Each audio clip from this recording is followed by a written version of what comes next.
Oh, thank God. I was scared. I saw the screen was still black, and I was like, I was testing this literally 10 minutes ago. Why isn't it working anymore? But we're good. We're good.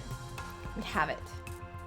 I did a little bit of fucking around with the audio settings to try and avoid anything being super loud. I'm not sure how much the music is actually showing up here. If at any point it sounds like I am too quiet or the game is too loud, please let me know, and I'll fuck with the audio settings a little bit more either on the game or on OBS itself. But I tried to make sure it was still, like, audible without being too loud earlier. So I'm just gonna close out of that. There shouldn't be anything in the gallery yet, yeah. I basically just, like, fucked with the settings, went into a new game, and immediately saw it was, like, a story sequence, and it's like, oh, maybe I should just save this for stream. And that was that for all of my poking around in this. So I genuinely have no clue what's coming for me in this game. All I know is that you can kind of, like, build up to different endings through making different decisions, and in the content warnings, people die. So clearly there's some shit going on. We'll find out, I guess. I guess there's nothing left to do but hit new game.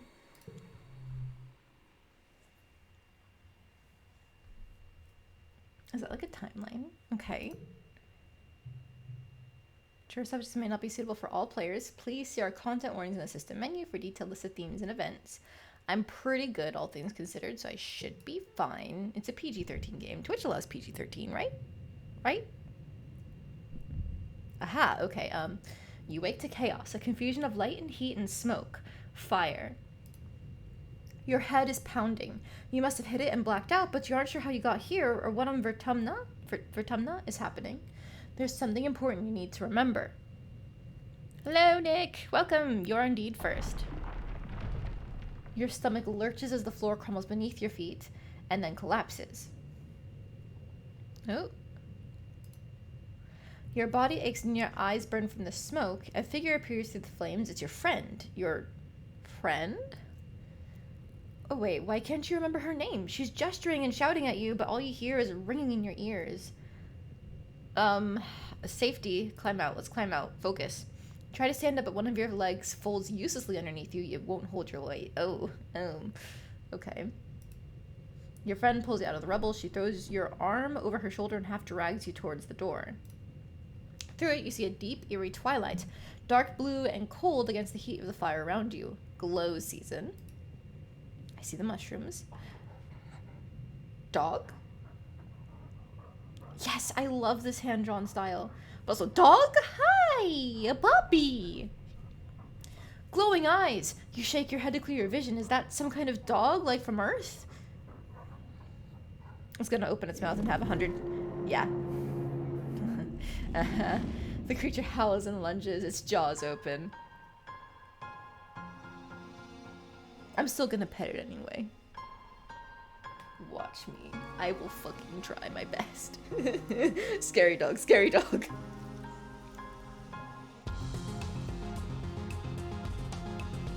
This theme is lit, by the way.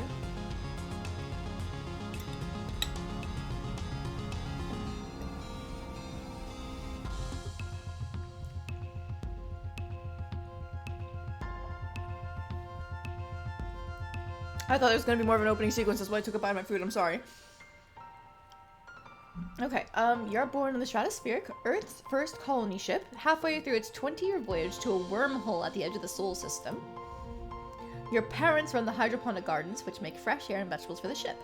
Like the other colonists, they bravely chose to make this one-way journey to the uncharted planet Vertumna IV in the hope they could escape Earth's troubles. They had you the old-fashioned way, merging their genes like they merged their cultures and traditions. They name you... I like Solana. That's cute. I'm gonna go with Solana. You're a bright-eyed child with an active imagination, sometimes too active, your mother says. Use the sliders on the left to choose pronouns and late teens appearance. These may change at any time. Oh, that's fun.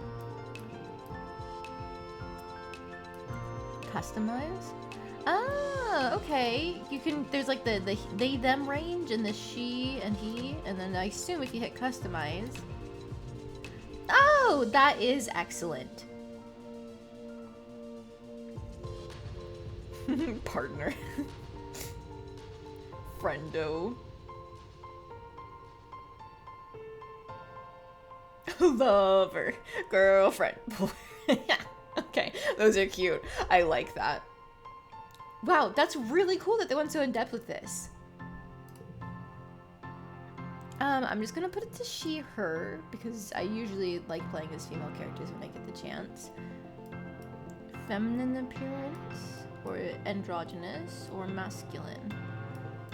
Let's be feminine. Never get over Saints Row 2 having a gender slider in 2008.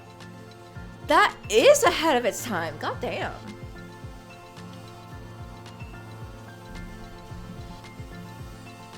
It was done as a joke. Oh, okay, never mind. That's less ahead of its time. All right, let's just go full femme because you know that's pretty much where I'm at. You have vivid dreams of things you've never experienced. Dirt under your feet, skies overhead, endless jungles and strange animals. You wonder if this is what Vertumna will be like. Oh, empathy, persuasion, creativity. Does it give a... Oh, it does give a description of things. Okay, bravery, reasoning, organizing, engineering, biology, toughness, perception, combat, and animals. Systems, escape. Okay. Friends. Oh my god, we have a whole friend list! Yes. You're 10 years old, an average kid. You have an innate understanding of others, and you're better at winning arguments. Let's see, memories. Oh, this is the card system aspect. This is the other thing that I knew about the game. I'm usually not really into card systems in video games, but I was willing to try it out just because I heard so many good things about the writing for this game. Okay, no gear, I guess. Keep adding to your deck as you age and can forget cards by spending time relaxing. You have a limited number of gear slots based on your organization and other skills. Click gear to equip and unequip it. Collectibles that you find while exploring may be given as gifts to friends or used during challenges for one-use bonuses. Ah, okay, we can get pets! Okay. Kudos, reputation-based currency, stress, rebellion. Oh, fuck yeah, okay. Fuck the police. All my homies hate the police. Every child in Stratospheric is given one genetic enhancement. By age 6, you see the first signs of yours. Ooh. Eagle eyes, extra fingers, absorbent brain, super strength, calm temperament, or nothing at all. Gosh, what do I even want to gear myself towards? Brain? Eagle eyes?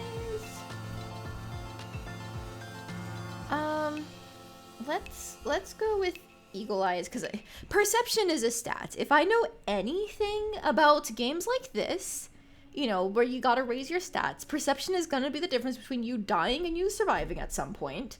I've played Long Live the Princess. Or sorry, Long Live the Queen. I don't want to die. I'm gonna pick Eagle Eyes. Plus 10 perception, memory, Eagle Eyes 1. Your eyes have both eagle and owl DNA, so you have superhuman long distance and night vision. Only can you see all the way back to the holo projector from the back of the classroom, but you can read Professor Hal's private holopalm notes. Sometimes they say confidential, which is exciting, but you don't understand most of the big words. Plus 1 skill on a strength challenge win. Okay. Interesting. Oh, I guess maybe I'm already getting myself towards strength stuff, huh? The other kids think you're a little weird, except energetic and loyal Anemone, tough and gentle Cow, bold and confident Mars, quiet and adventurous Dis? Studious, I'm gonna say Dis, I guess. A studious and mature Tangent, and shy and sweet Tammy. Oh, these kids are all so cute. My god, I love the art style. Oh, this is Dis. And then this one is Mars. And then Cal. And then Anemone. Anemone.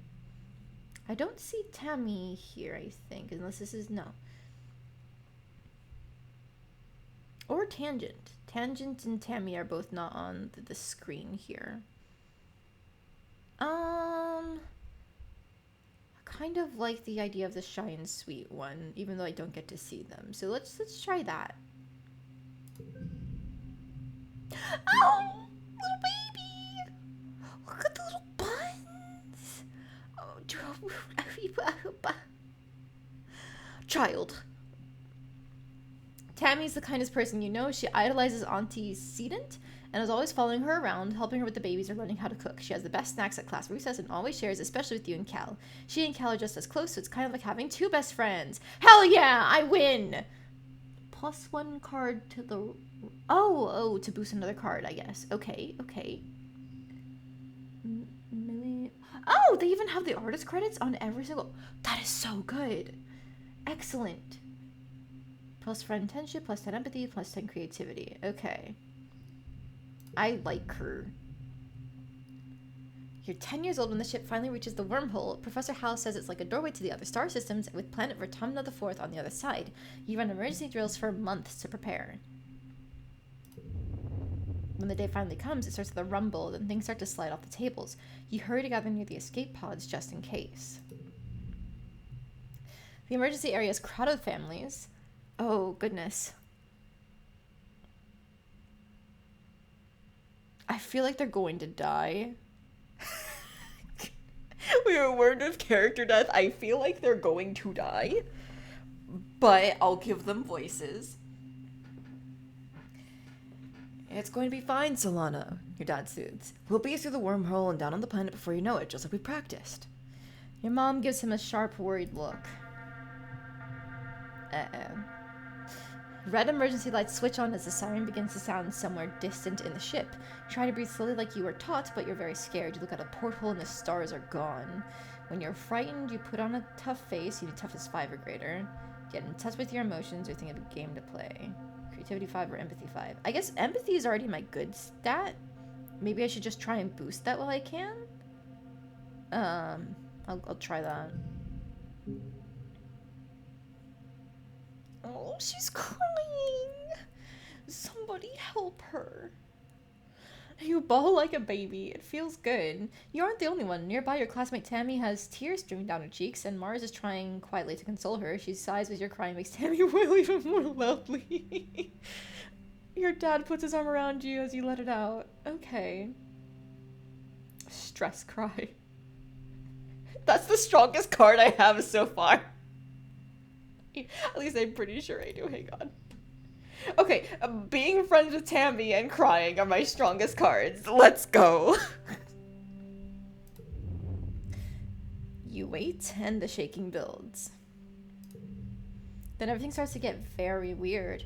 The hallway stretches, and you're stretching too. Your arms are impossibly long. Your head feels like it's slowly filling up like a balloon and contracting down to the size of an atom at the same time. Is this the wormhole?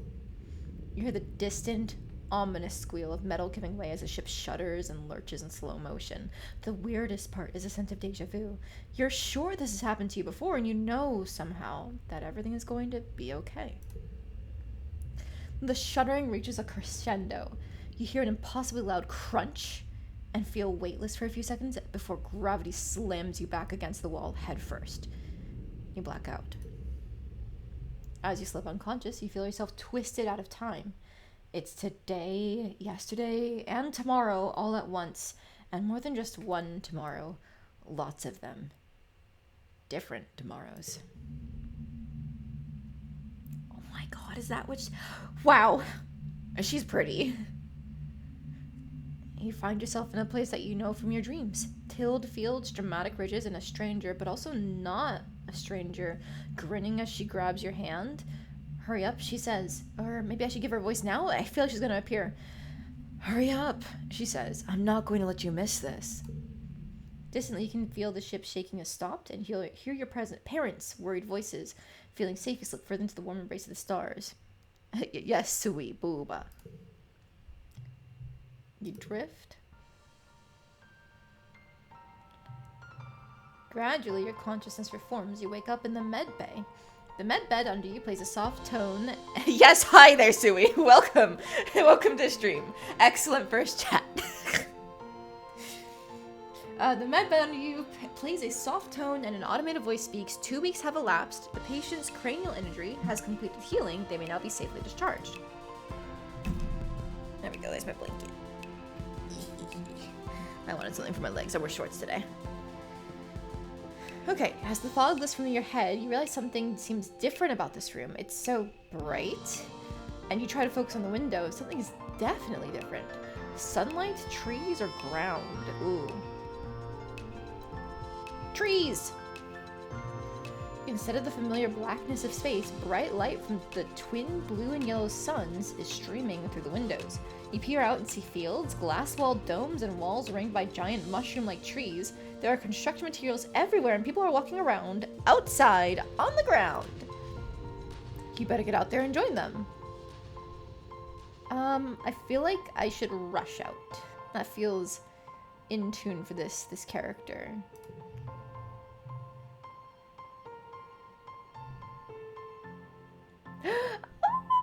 It's so cute!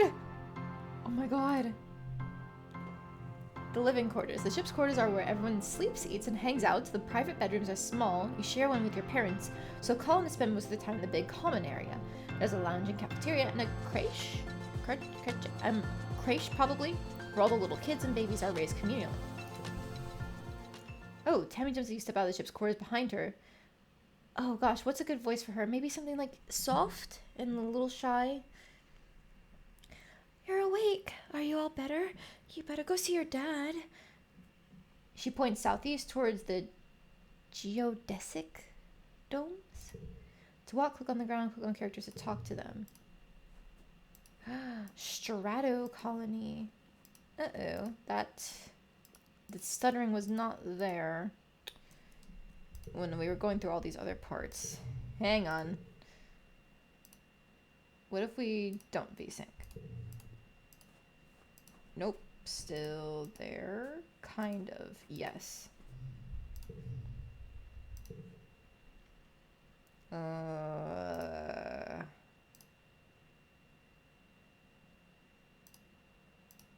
don't want to turn the quality down unless I have to. What if we turn off the anti-aliasing? Nope, still there. Alright, I think I gotta. Is my computer already so out of date, huh? Okay. Let's just do high. No, it's still there. Oh, the resolution you think. Oh, God. Why didn't I think of that? Okay. It should be this one then. Then we'll put it back on very high and pray.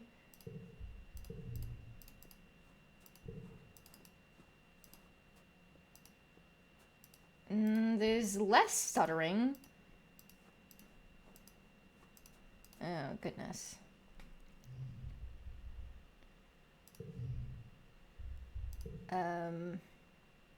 Is it that I'm in windowed mode? I know with some games that's an issue.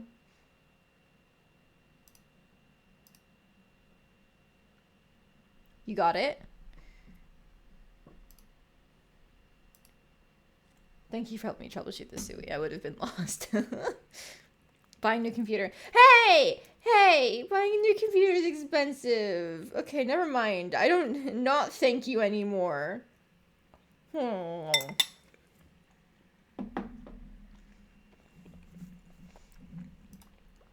I turned it down to high and I have this resolution. No. It's still the same thing. I can play Final Fantasy XIV, which is a giant MMO with no stuttering. Maybe because it's on windowed? Potentially.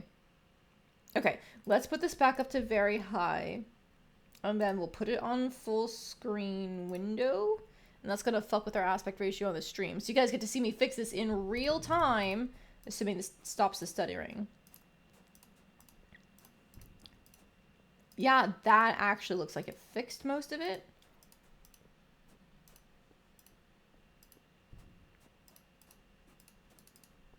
So I'm going to leave it like this, which means I've got to fix our aspect ratios. So sorry, everyone. Give me a moment.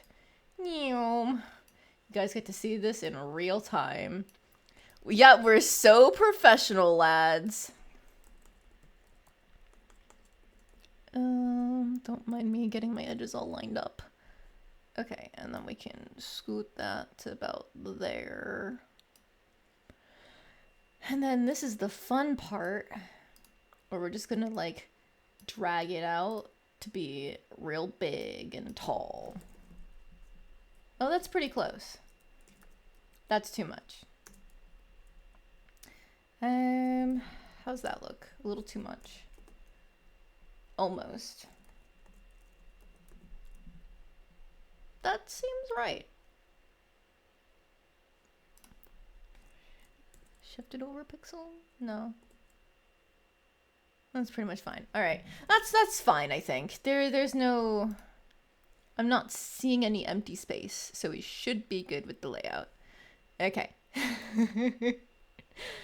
A little bit of adjustment issues. Don't worry about it, guys.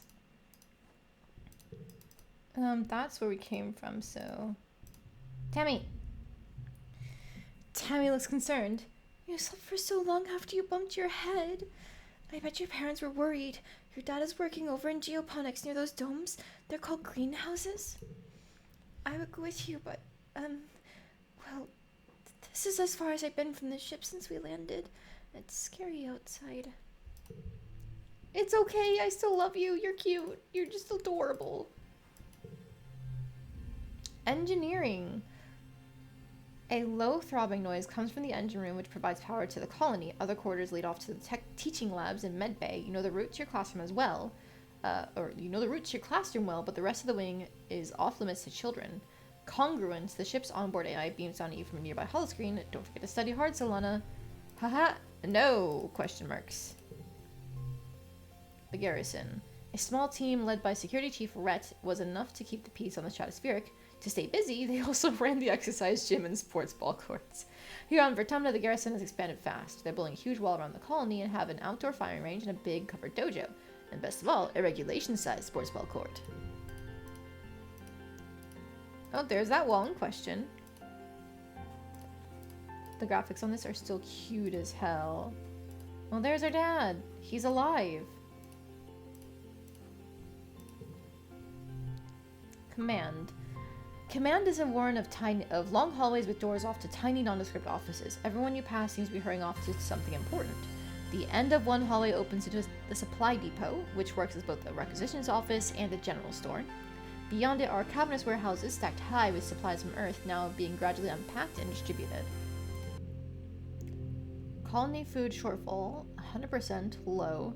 Colony security rating, evaluating. Upcoming event, we will be hosting your first annual Vertumnalia Festival during the second month of dust. Notice take precautions outside the colony boundaries. Xenofauna have been sighted in the area. Survey teams are investigating. So we don't know if they're hostile yet, but more than likely. Current Council and Administration, Governor Udicott, Command. Chief Administrator, Seek, Command. Security Chief Rhett, Garrison. Chief Engineer Instance, Engineering. Chief Cultivator Flulu, Geoponics. Chief Steward Antecedent, Quarters. Chief Surveyor Melatonin, Expeditions. Okay.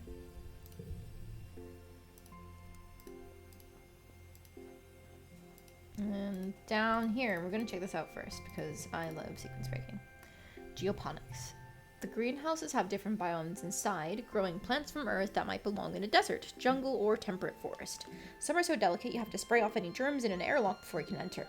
The seasonal garden outside is dotted with blue nobodies, little flowers with what look like wriggling creatures stuck inside each one. A sign explains it's a decoy, meant to attract some kind of flying predator to come pollinate the flower. Okay. Solana! Your dad gives you a big warm hug. I'm so happy you're finally awake. Dr. Instance thought it'd be best to keep you asleep while your noggin healed. Your mother and I thought you might slip away the whole year, my snoozy little gooseberry. He checks your head and looks very relieved. He was clearly very worried about you, but covers it with jokes and smiles. Oh, it's cute. I love my dad. Welcome to Vertumna, he says, gesturing around you. You've never seen the stratospheric from the outside except in pictures. The ship has been separated in two and parts taken off to form other buildings and a big wall around the colony. The alien jungle creeps right up to the wall. Only the geodesic greenhouses pass outside it, dotting their way up the hill. How did you do this so fast? You've been asleep for weeks, my dear Albergine. Aubergine, is that how you say that? He says, and these geodesic greenhouses practically put themselves up. But some of this is only a quick, temporary solution, he admits. Keep growing and improving things. One day our little colony will be as big as a whole city. Oh, before I forget. He pulls the package out from his satchel and hands it to you. You blink and stare at it blankly. Don't you know what day it is? He asks. You honestly don't. You remind him that you've been asleep in the med bay. Happy birthday! He shouts, wrapping in a warm hug. Your birthday already? You feel a dizzying sense of deja vu. You stare hard at the wrapped package. You know exactly what's in there. You remember it. No, you dreamed about this package some years ago on the ship. Inside will be a small medallion in the shape of a sun that your dad made by hand. Oh. How did you know this? It's exactly as you imagined, as you dreamed. A feeling of panic rises in your throat and your hand shakes, but how? Interesting. Your dad notices. Are you okay, Solana? Dr. Instant shouldn't have let you out so early. Sometimes those sleeping meds take a while to wear off.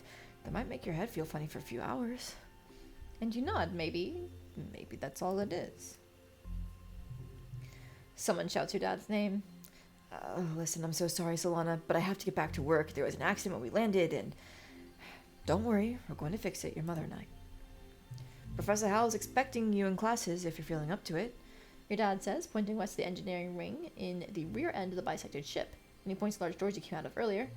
Or you can relax in your quarters until you're feeling better. We'll talk later tonight.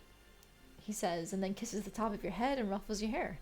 Have a wonderful birthday, Solana. I love you. Oh, I love you too, Dad. Down to buildings, click on the door, the flag beside it, or get close and press enter or another action button. Then choose an activity for the month to gain skills and advance time. There are 13 months a year and 10 years to the end of the game. You'll only have time to focus on a few things. Okay. So this is not the place. Okay, that description is still the same. Oh, I don't have to click around. I can just use my WASD keys. I think that was the place I was told to go, right? Or was it here? Oh, hi! Oh gosh, what's a good voice for you? Oh my god, her freckles are stars! And she seems to have like little plant bits or scales maybe, but her freckles are stars! Hiya, Solana! Anemone seems really at home here. She's rolling a sports ball around with her foot, making patterns in the weird blue snow.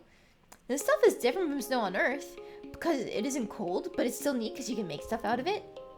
Your foggy head clears a little. Anemone is simple, physical, real. You always feel grounded near her. What are you making? Just snow spirals, but earlier me and Cal made a big snow pal. You missed it while you were sleeping in med bay. Now that you're awake, we can play. Weren't you in school? School! I wondered where everybody was. I'm guessing gonna be late for humanities. She doesn't look very worried. It's okay. Professor Howell is chill. He won't mind, but we should probably go now. Race you? Oh, she's so sweet. I love her very much. Oh wait, no, there's another kid out here. Hang on. You see Dis sitting out on the ground beside some bushes. Is he hiding from somebody? He seems to be watching the gate in the wall to the south where grown-ups are coming and going. Kids aren't allowed past the walls, he says quietly without looking up. They say there's nothing to be afraid of, but then why do we need walls? You stare at the gate and have a sudden rush of memory so strong you think you might faint. You imagine something crashing through the wall, something enormous and dark and unregulated. For years in space, you've had half-remembered nightmares of monsters, of your ship being destroyed, of sifting through wreckage that used to be your home, trying to find something. Your dad always told you the dreams weren't real. Breaking you from your daydream, Dis whispers, I think there are monsters out there. I believe you. No, you don't. You're being sarcastic, I can tell. Nobody believes me. Oh, the huge and wriggly and dangerous might make him think we're making fun of him. But I don't want to leave him alone. Let's try it. Oh, it did make him... Stop making fun of me. You're as bad as Mars. I'm sorry. I just wanted to talk with you. Okay, well, I guess I can save that for another playthrough, huh? I forgot I can use Wazda.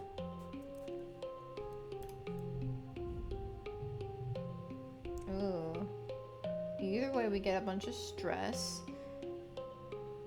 A low throbbing noise. It's the same thing as before. Okay, pick an activity. Life sciences or humanities? I don't have any persuasion. I feel like I'm the type of person where I would need persuasion. I'd prefer to talk things out.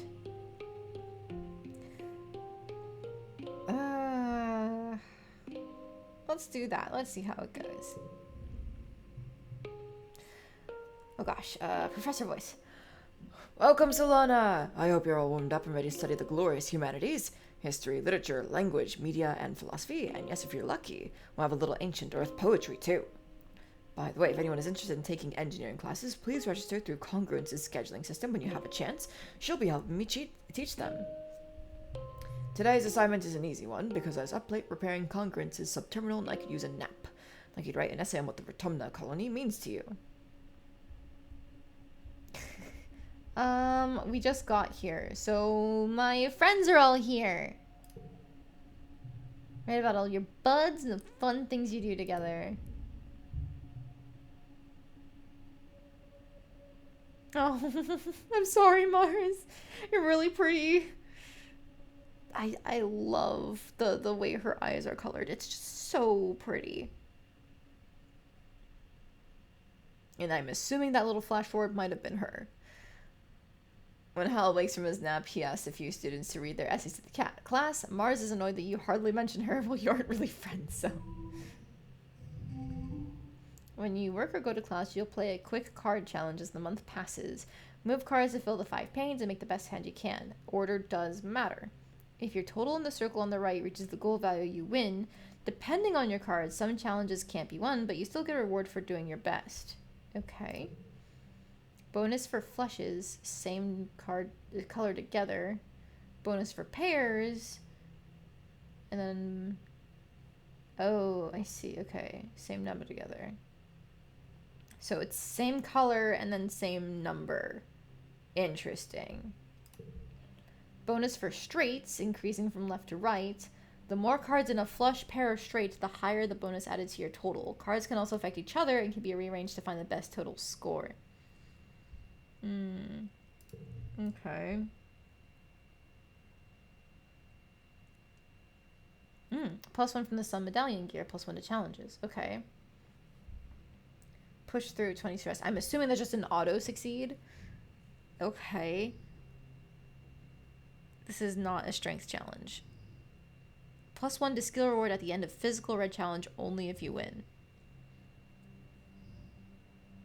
So what if we do all of our zeros together?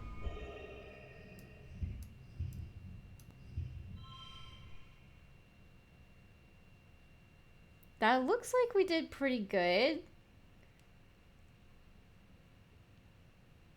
We can't really go in ascending because they are all zeros and ones. Got the number and the color pairs. Like if we swap this. Yeah, then so that was the best hand we could make right there, I'm pretty sure. Okay. It's win? Victorious, you worked well this month. +1 creativity. Okay. Your skills increase when you work or go to school, with extra skills if you win the challenge, and a kudos bonus if you make the highest scoring hand with your cards. Working also increases stress, which prevents you from working if it reaches 100. To relieve stress, take a month off to relax in the quarters wing. Okay. We're getting kind of stressed. All right. Good to know. Your parents have been working from first dawn to well after dinner every day. You know growing food is an important job, and it's vital to get crops in the ground right away, but there seems to be something more than that. It's such a change from growing up on the stratospheric, where you saw them all the time. You stay up and wait for them at night before going to bed. They can tell they're exhausted. They make an effort to spend time with you. I'm sorry we haven't seen much of you, little gooseberry, your dad says. Your mom watches you as she works a pebble out of her gardening tiller, which also serves as a crutch. How have you been holding up? I learned some stuff in school. I'm glad to hear that. Your mom says, I want you to study hard, work hard, and stay out of trouble. And Professor Hal will give you kudos if you get good grades. You can spend those at the depot once it's open. You know, says your dad, raising an eyebrow at your mom, I think there are lots of different ways to learn, and school is just one of them. You can learn from working on a hobby or by helping a friend. Hello, finest bunny! Welcome in! We are trying out I Was a Teenage Exocolonist. Your mom shakes her head and sighs, so you can tell she's trying to put on a gentle expression. We both agree that this colony is an experiment, and that means we're going to do things differently than on Earth. You're old enough now to start making your own decisions about your education and future, and if that means you find your own way, we'll accept that. Tell you about this game. Okay, so it is a game that I heard a lot of good things about in terms of the writing department. It's one of those kind of like stat raiser games like Long Live the Queen or Volcano Princess, another game I played earlier this year, where you're raising this character and the stats and skill challenges that you succeed or fail at along the way affect your different endings and outcomes.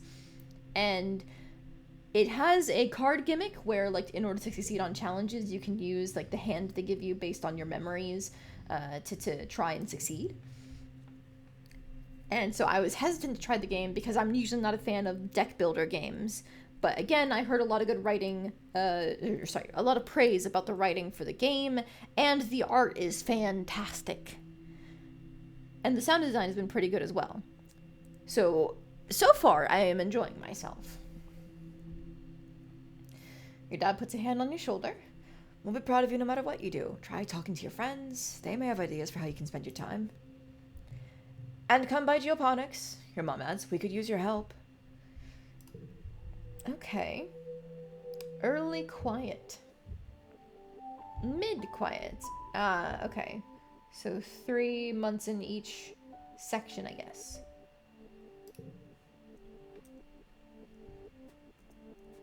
And hey. You're out here again. Anemone, was it? Yes. Okay, Anemone is bumping a sports ball with her wrist, trying to keep it in the air. Heads up! She shouts and bumps the ball in your direction. Think fast. Bounce it back. You bounce the ball back and forth with her, trying to see how many times you can rally and keep it going. Anemone tells you about the new sports ball court, a proper regulation size court, way bigger than the little 0G one on the Stratospheric. Her brother Calm is coaching the junior sports ball team this year. He's so great, she says. He's good at everything, especially spiking. He's coached me to play awesome like him. You should come join us. Alright, and then... Hello, you're back. Why would I... Okay, Dis looks at his feet and pretends not to notice you. Is this because I upset him last month? Oh. Okay. Oh, hello. Sharp whistle interrupts your thoughts. Hey, Solana. Mars calls out to you. Come here, I have a job for you. You walk over to Mars, who's sheltering from the snow under the ship's overhang. It's so gross here. The spark snow would ruin my good clothes. At least on the ship we had climate control. Tammy made me some soy sweets, but there's no way I'm going out there in all this weather. Since you're, like, running around in it, could you fetch them for me? Okay. Good! She's probably just down the hill near our quarters. She's scared to take more than a few steps from the door. All she wants to do is hide inside and make sweets. Hi, Tammy! You're cute. Tammy is staring obliviously at the sky, smiling to herself. She startles as you approach. Oh, hello, Solana. Do you need something? I'm here for Mars's soy sweets. Oh, it's so nice of you to help out Mars. She's a very important person, you know. 1 order of mango soy sweets. Oh, it's wrapped in a pink and yellow scarf like her. Oh. 1 order of mango soy sweets made fresh this morning. Please tell Mars that she can have the scarf back, okay? She has some of her kudos to nano print it for me because it's so dusty here, but I think I'm getting used to it now. Oh, that's sweet. Tammy smiles again and tucks her hair behind her big elven ears. Mars is so cool. Sometimes she's kind of bossy, but I know she really cares too. Mars puts her hand out expectantly. Give it here. Nope, I am not going to give it. Oh, that's cute. Alright, here it is. Loyalty. Okay. Hand over a box of sweets with a smile, and she takes it and giggles. I'm such a good sidekick. You're doing everything I say. And here's your tip. Oh, and Mr. Six looking for someone to do delivery jobs for the depot. I don't want to do it because, like, ew, running out there? No. Just go through there and tell them I referred to you. Here. And... oh, toughness or organizing. Okay, so we can't do that yet. But eventually we can. What's in here? If we relax... oh, it just gets rid of all of our stress. We get friendship with Tammy. This is where our classes are. Oh, to do engineering, we need to study life sciences, I guess. Okay. And then... sports ball! Friendship with anemone, toughness, and bravery. Okay. We might need some toughness. Hello, my little potato. What have you been up to today? Just hanging with my friends. That Cal's a good boy, and have you seen Anemone? She's been out by the garrison playing sports ball. I think she's spent every day outside since we landed. Guess that's what happens when you got enough brothers to make your own sports ball team. He breathes deeply and slowly looks around. Vertumna is magnificent, isn't it? Seasons, he shouts, throwing his hand wide. I missed seasons. Back on Earth, it got much, much colder, and the snow wasn't half as pretty as our spark snow. You just wait until dust season. Both the suns will be high in the sky, and it'll be real hot then. You'll see. Find your mom Howard at work setting up the greenhouse with a small construction crew. You've seen his plants pinned to the wall of your family's quarters for years now. These geodesic domes will house the more delicate plants from Earth. Spinach, tomatoes, maybe even fruit. She takes a swig from her canteen as you approach. Looking for something to do? She asks. Remember, Solana, you're responsible for your own schedule now that we've landed. You can decide how to spend your time so long as it's productive. She points towards the engineering wing in the back of the Stratosphere's severed frame. A tattoo, but it's a cool tattoo, isn't it? And like she's even got kind of like a continuation of it with how she shaved her hair. It's so cool. She points towards the engineering wing in the back half of the Stratospheric severed frame. Professor Howell's expecting you in class, but a well-rounded education includes practical application. You're old enough to help with the work around here. I've got another minute. Anything you need to know? Oh, goodness. Can I join expeditions? Oh, you're too young to leave the colony. It's dangerous. Your father would be worried. There's so much we still don't know about the world out there. Let the adults find out. Then maybe you can join them in a few years when you're older. She's not going to budge on this one. For now, stay inside the walls. What are you doing in geoponics? She looks down and nudges at a sprout growing between her feet. It's green, the color of earth plants. We're doing our best, but it hasn't been easy. I just hope the potatoes and corn can handle the weather here. I hear it rains like hell in the wet season. We're going fast, Solana, but you're still too young for real farming. Instead, well, there's a lot of soil that needs to be hauled. Soon it goes between the booba because of the belly tattoo. Probably, if I had to guess, it goes like straight down the sternum. See your disappointment, she nudges you on the shoulder. Don't pout. It'll help build those muscles. You'll need them now that we're out in the real world doing real work. Out here we have to rely on our physical strength. She flexes her biceps. Your mom is really strong. Hell yeah. It's gonna be sad when she dies. I'm assuming her family's gonna die at some point. Oops. What's happening in engineering? I'll teach in classes on life science, engineering, and humanities. If you pass all your tests, maybe he'll let you work there in a few years. Your father thinks you're old enough that school is optional. I don't agree, but I'll be honest with you. We do need every pair of hands we can get. If you want to work with me here in geoponics, I suggest studying life science. If you don't have a good grasp of biology and ecology, I'm going to stick you on shovel duty. What can I do in the quarters? If you need a break, you can visit the lounge and see your friends. But I don't want to see you lounging around all the time. You need to work hard too. Security Chief Rhett is organizing a sports ball team. You used to play, didn't you, back on the ship? It'll be different here with the planet's gravity. Of all the adults in the colony, Rhett and your mom are the most like soldiers you've seen on the holovid. For a moment, you'd think your mom's going to suggest something else, and then she shakes her head. You're too young for defense training, so don't worry about that just yet. Just enjoy yourself and stay out of trouble. And finally, what's going on in command? I think Six said I need someone to deliver supplies from the depot. They're also setting up shop there if you've got some kudos to spend. And of course, that's where Captain Governor Udicott works. But you shouldn't bother her. She's a busy woman and she doesn't have your mother's patience with kids. Try not to giggle. Your mother isn't usually known for her patience. Bye, Mom! Okay, so what are my options? Could shovel dirt. 3 toughness, 5 kudos. Well, the kudos are currency to spend, but like, I don't even know what I can spend it on at this point, so maybe I'll hold off. What did I need for delivery stuff? That sounds useful. 10 toughness or 10 organizing. And I don't have anything that can boost organizing yet. Right? I need reasoning 5 or greater for engineering classes. So this gave me toughness and bravery, right? And friendship with anemone. And less stress and everything else. Maybe okay, let's try and be focused. Let's be focused. Wait, I can still talk to you. Let's try and be focused. Immediately gets distracted by talking to someone. Help me. Okay, maybe focus isn't gonna go so well for me. You see Tammy sitting quietly near the entrance to the lounge. ADHD confirmed.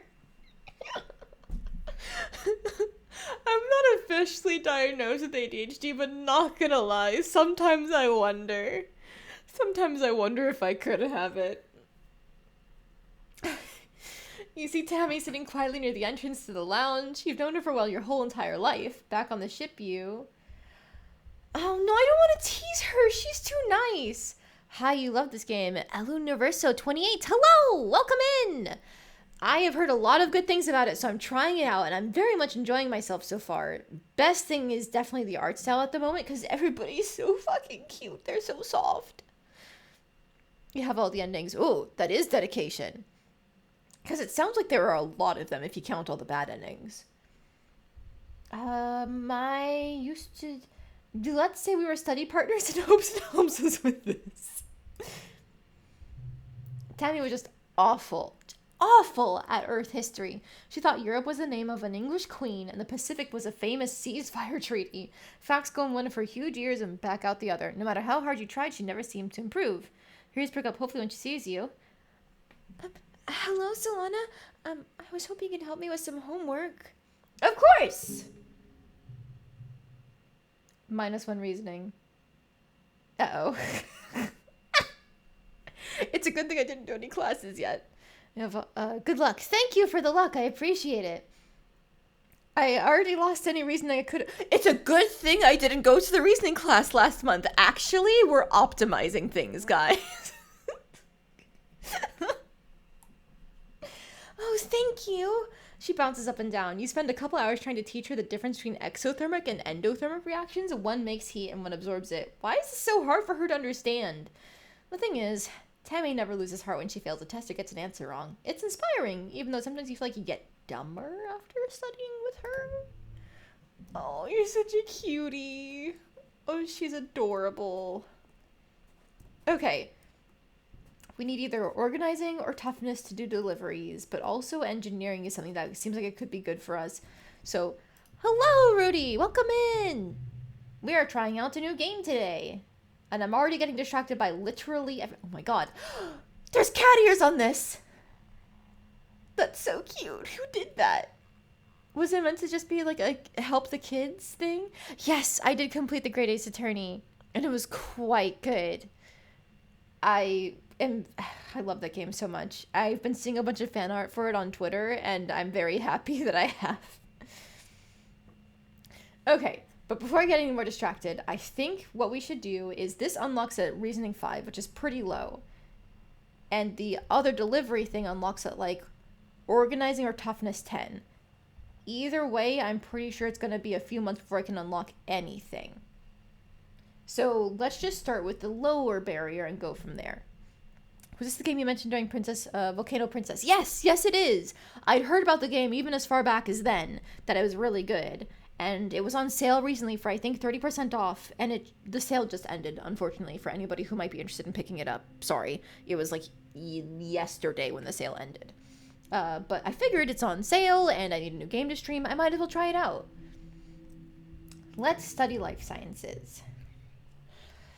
Good afternoon, my burgeoning biologists and up-and-coming chemists. Professor Hell welcomes you back to your old classroom. This afternoon we'll learn what I'd like to call the wet sciences. Biology, chemistry, medicine, ecology, and geology. You'll learn a little bit of everything with opportunities for further study in your favorite field. If you're looking for something a little drier, try registering for engineering classes. Your budget has been decided already. Ooh, what are you going to pick up, Rudy? Oh, no! Oh, why is that so high?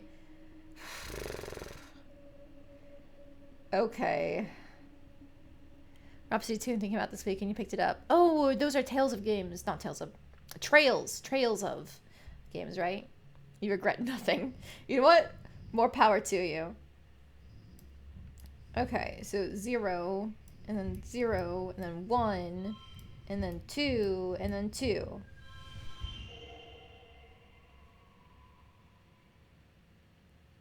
Did I do it? A bonus for hidden higher goal, +1 to biology.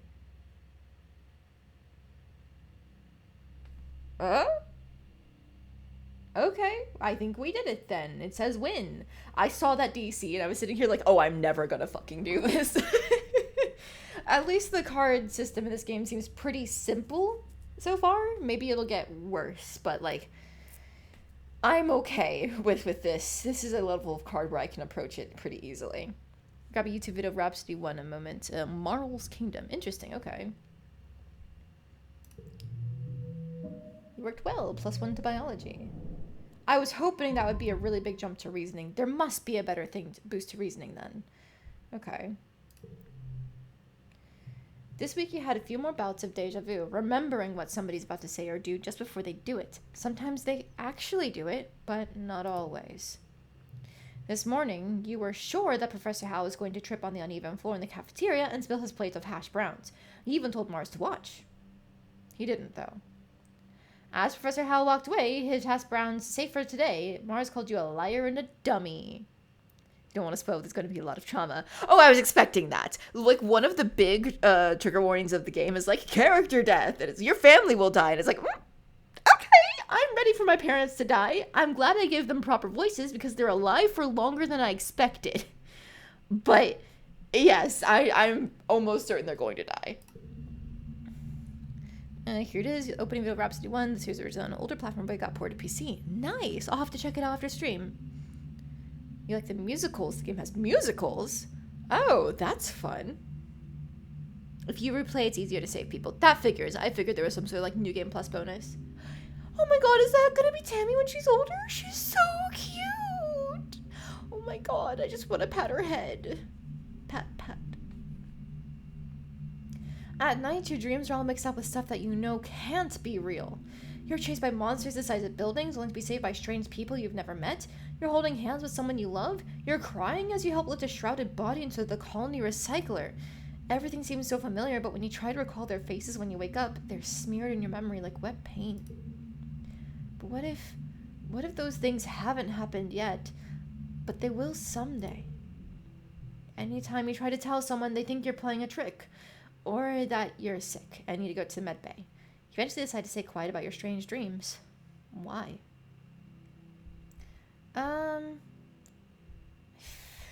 Oh, we are quite stressed, huh? Yeah, we are. I think we have one more month before we have to take a rest. You just want to be normal, you don't want people to worry. Secret powers are fun. Secret powers are fun! You start keeping a private journal on your holopalm, recording the events where you remember something before it happens. You also write down your dreams when they have that feeling of being real. You like the idea of being magic and seeing the future, but some of those dreams are very scary. Yes, some people die in this game. I don't know who. I just know it was a big warning for it, so who knows how long until our first death. You hope that, like Professor Hal's hash browns, they don't all come true. Something's going to happen now? Oh, fuck. All right, well, it didn't take long, huh? Whew. Oh, hi. You're cute. Oh my god, you're the other Tangent person. I didn't get to see it first. You're so cool. Tangent is hunched over her holopalm, frowning and poking angrily at the air. She speaks without looking up at you. Professor Ho wants us to prep a list of native flora with pictures. There should be a catalog on the colony holonet, but I can't find it anywhere. This is Long Live the Queen strikes back. Potentially. It seems to be a little less strict than Long Live the Queen. Because with Long Live the Queen, it's basically like one wrong move and you're dead. And sometimes it'll just surprise you with things. This game, from what I heard, it's very much more like you've got to make subsequent bad decisions one after the other to end up dead or having a bad ending. But I'm not sure if that's entirely, like, true or not. It's just what I heard about it. Plants? I can help you.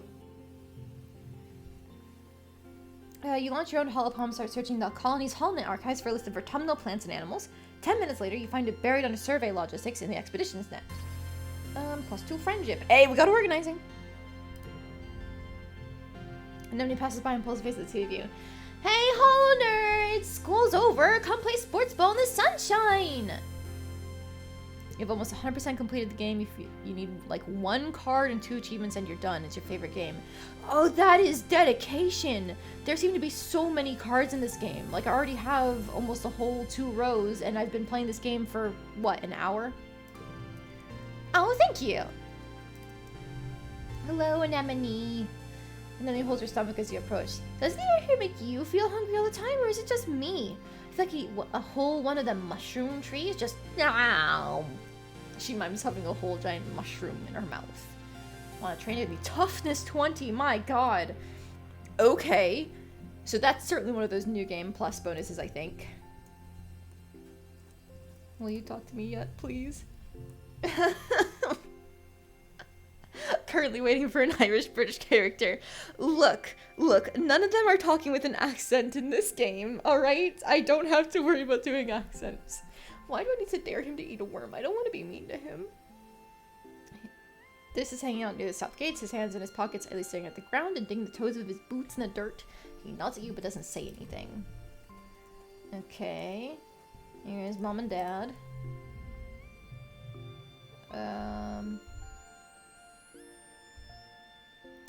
Mom was hard at work breaking ground for the new fields as the colony's chief cultivator. She's been preparing for this year for as long as you can remember. Hey, Solana, she says, leaning hard on a tiller and mopping her brow. You need me for something? If you're not going to class, I can always put you to work. If there's gonna be an Irish-British accent, then you want an Australian accent too. No! I don't know how to do an Australian accent. You're from Uruguay. Oh, wow. I don't think I've had a viewer from Uruguay before. Well, thank you for stopping in, Elu. Or actually, what do you want to be called? Elu? Niverso? 28? Elu sounds cute, so I'm partial to that. Need animals 20? Oh, it's down here in toughness. I want to help with the animals. I want to see the weird planet animals. Or space animals. Maybe they'll be like that dog that tried to kill us in the opening. Hey, Sprout. How are your classes going? I know it's hard to sit in a classroom while there's so much to explore, but everything in life is going to get easier for you if you take the time now to learn about a lot of things. Who knows? Maybe you'll be running this place one day. Elu is okay. Alright, Elu it is. Practicing English. Oh, if I am ever too difficult to understand, please let me know and I can try to like slow down my speaking or anything. I also have a habit of occasionally slurring my words or stuttering like that, like I just did. So just let me know if I'm going too fast and I can slow down. Subbing to this channel once it gets partnered. Oh, thank you, Sui. I appreciate it. I don't know if I'm ever getting partnered, unfortunately, But my hope is one day I'll be able to reach affiliate at the very least, because then I don't have a week to save my streams. I've forgotten way too many before the time limit was up.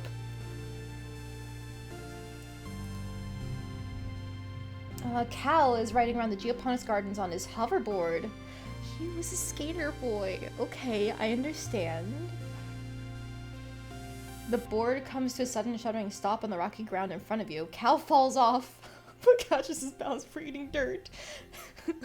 Oh, that's so cute.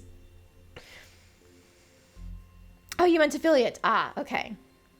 You don't use Twitch that much, so you have no idea what the subbing and partnering is all about. Basically, if you are Twitch affiliates, people can subscribe to you for like $5 a month, and they can unlock badges and emotes and stuff. And then if you're partnered, then you get special bonuses like, I think you get more emotes. And then you can unlock like sub-tier benefits, I think, if you're partnered. Also, thank you for the follow, Elu. I appreciate it. Hey, if you do come back, that's fine. If not, then I still thank you for the follow. Let's see. Oh, a good voice for Cal. Hi, Solana. Real ground is way harder to hover on than ship floors. There are bumps everywhere. I mean, they probably do work outside.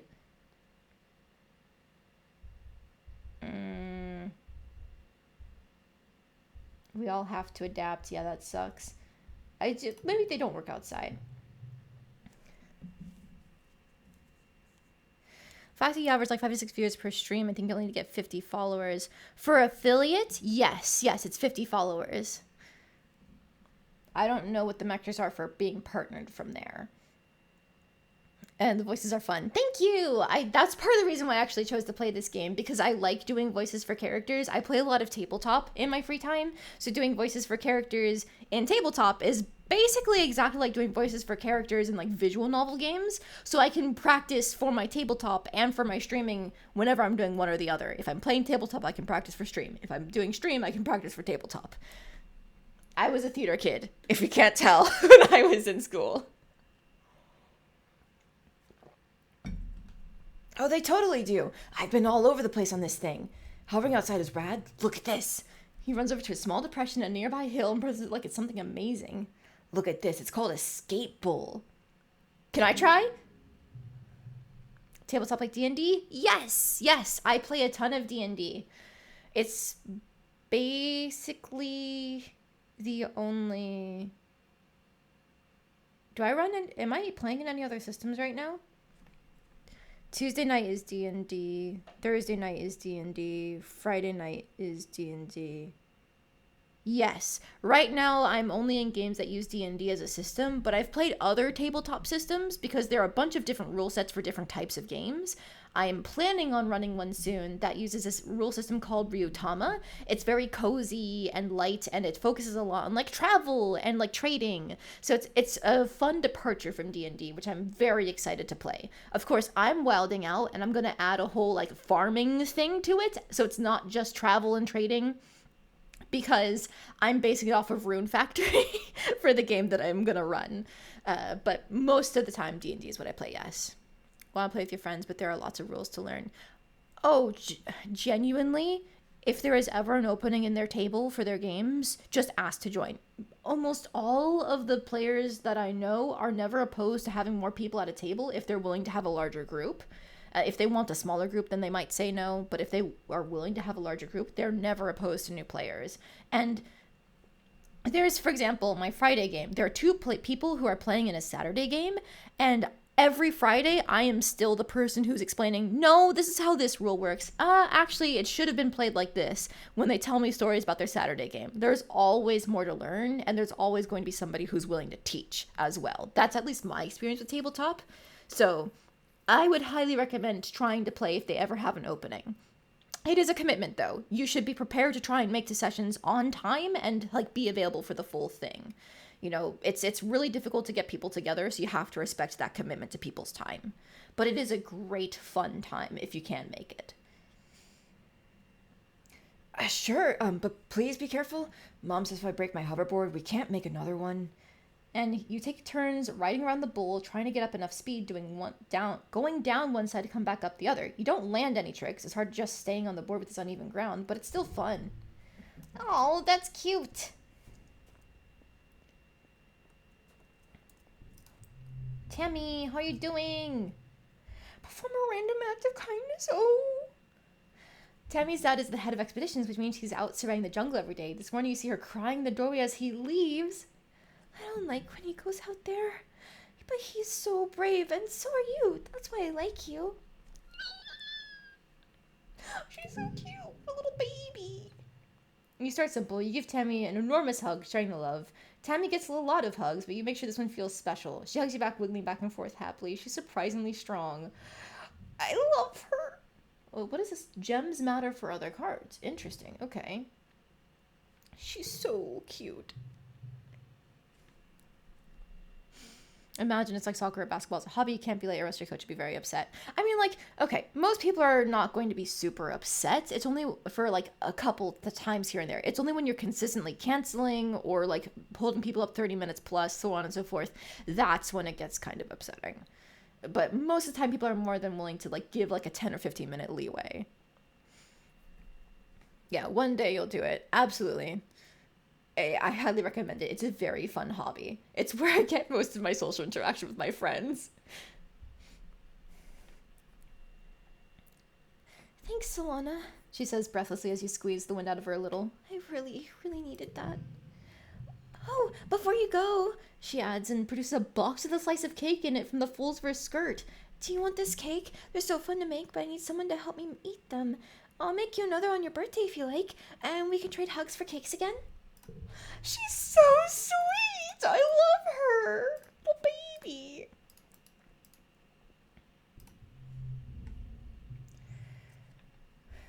Oh, I can't tell her about my day. She's too intimidating. Okay. I have all these kudos and nowhere to spend them yet. Seek says the depot store won't be open till next year. How am I supposed to show off how much better and hardworking I am than everyone else? Oh, I love you. You have an ego. We stan.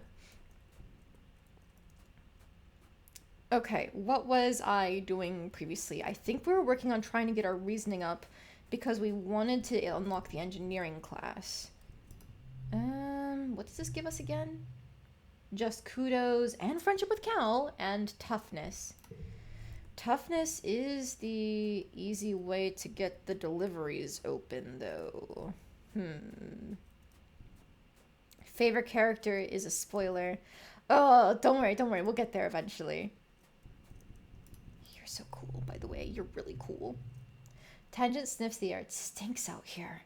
Not just one stink either. Every day it's a new stink. Today smells like that time the waste reclamation unit broke down. Yuck.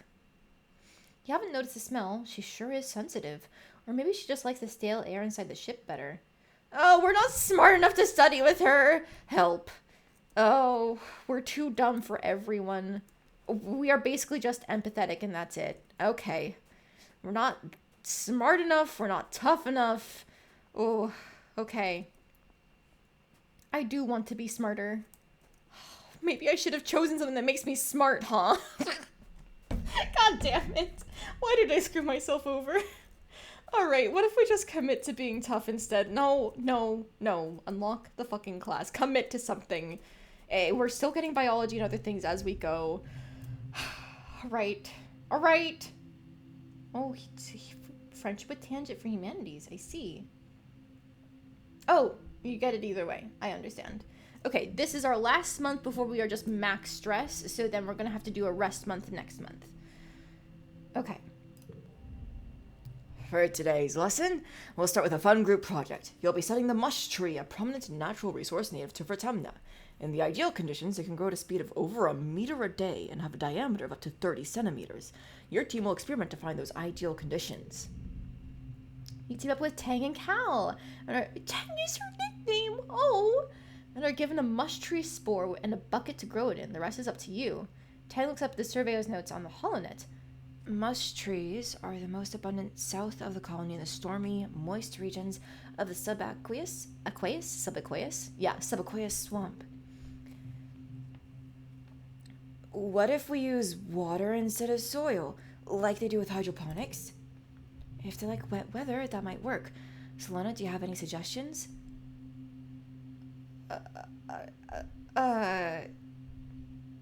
Lower the water's pH? If it's a swamp, swamps aren't very bright, right? But if you lower the pH, doesn't that make it more like... Oh god, I think a higher pH is acid, a lower pH is basic. Chris Belia, hello! Belia? I'm gonna say Belia. Hello! Welcome in! Another heir of souls consumed by teenage exocolonist. It seems like there's a bit of a rabbit hole to go down, considering Elu is saying that they've almost 100% of the game. So I'm excited for this. Low pH is acid. Oh no, I had it reversed. Do mushrooms like acid? Mushrooms don't like bright light. You know, singing to plants is maybe not the best for really any plant. An electric current doesn't sound right. Oh, you have a point, Chris. She just said it was stormy. Storms means lightning. Unless, does it rain acid on this planet? It probably doesn't. Otherwise, people would have talked about that. An electric current?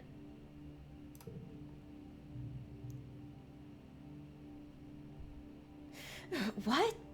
Solana, how does that have any basis in reality? She looks to Cal for support, and he just shrugs, but he doesn't look convinced either. Neither understand why you want to electrocute a plant. But that there are storms in the swamp, electrical storms, and maybe that's somehow, well, maybe Solana is right. It could make sense, and if it is true, we'd be the first ones to discover it. This is enough to entice Tang into most things. You attach a small battery to run a weak current through your bucket of water and drop the spore in. The next morning, your spore is the only one already growing. By the end of the day, it's already 1/2 meter tall, and the day after that, it's so huge it hits the ceiling you have to move it outside. Thank you for the hint, Chris. I would have gotten it wrong. You played for a long time before you realized that was the best option. I figured only one of them could be right when they gave you an all of the above answer. 5 kudos. Nice. Your tree outpaces all the others by a long shot. At the end of the week, Tang proudly displays an edit to the survey's HoloNet notes. Shows rapid growth when stimulated with a mild electric current, as discovered by our junior botanists. We're called junior botanists! That's so cute! Oh, now I need to win the hand. Fuck. Oh, help. Looking for more difficulty, this harder card challenges option will keep you on your toes. Want to focus on the story, this will replace future minigames with a quick coin flip based on your age and skills. You can change either option from any time in the menu. No, I'm fine with that. I'll just keep it as is for now. Ooh, we can't get any color bonuses if we want the number bonuses. I think the number bonuses is what we want.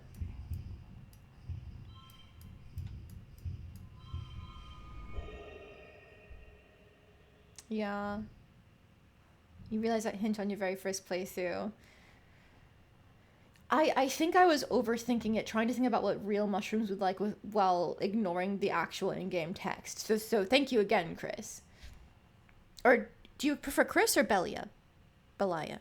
I'm Belia, I think. Ooh, hang on. Then I get a color bonus there, but nothing.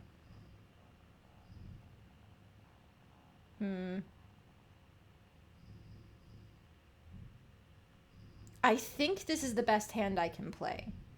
Because we don't get the ascending bonus, but there's no way I can put the zero... Wait. No, because there's 2 colors that match here and 2 colors that match there. So there's no way I can get the color bonus. And I think the 3 of a kind is a bigger bonus than having 2 color bonuses. I'll double check. No, yeah, that was better. You go here. Okay. I think that's the best hand I can play.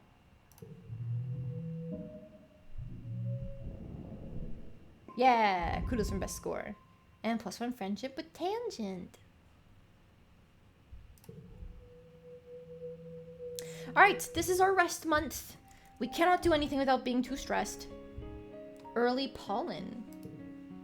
Is it spring? It is spring. Oh, it's so cute.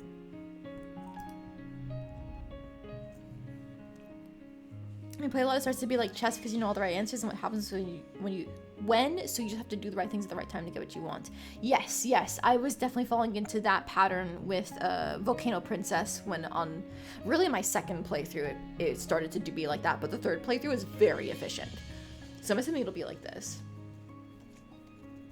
Are you practicing for Vertumnalia? Anemone says as soon as you approach. There's gonna be a festival in dust season and they're having a bot wrestling contest. I'm gonna compete. Need a break soon. I understand. Just listening to his ears speak, completely ignoring you. You put yourself in his field of vision, he scowls. What do you want? Leave me alone. Oh.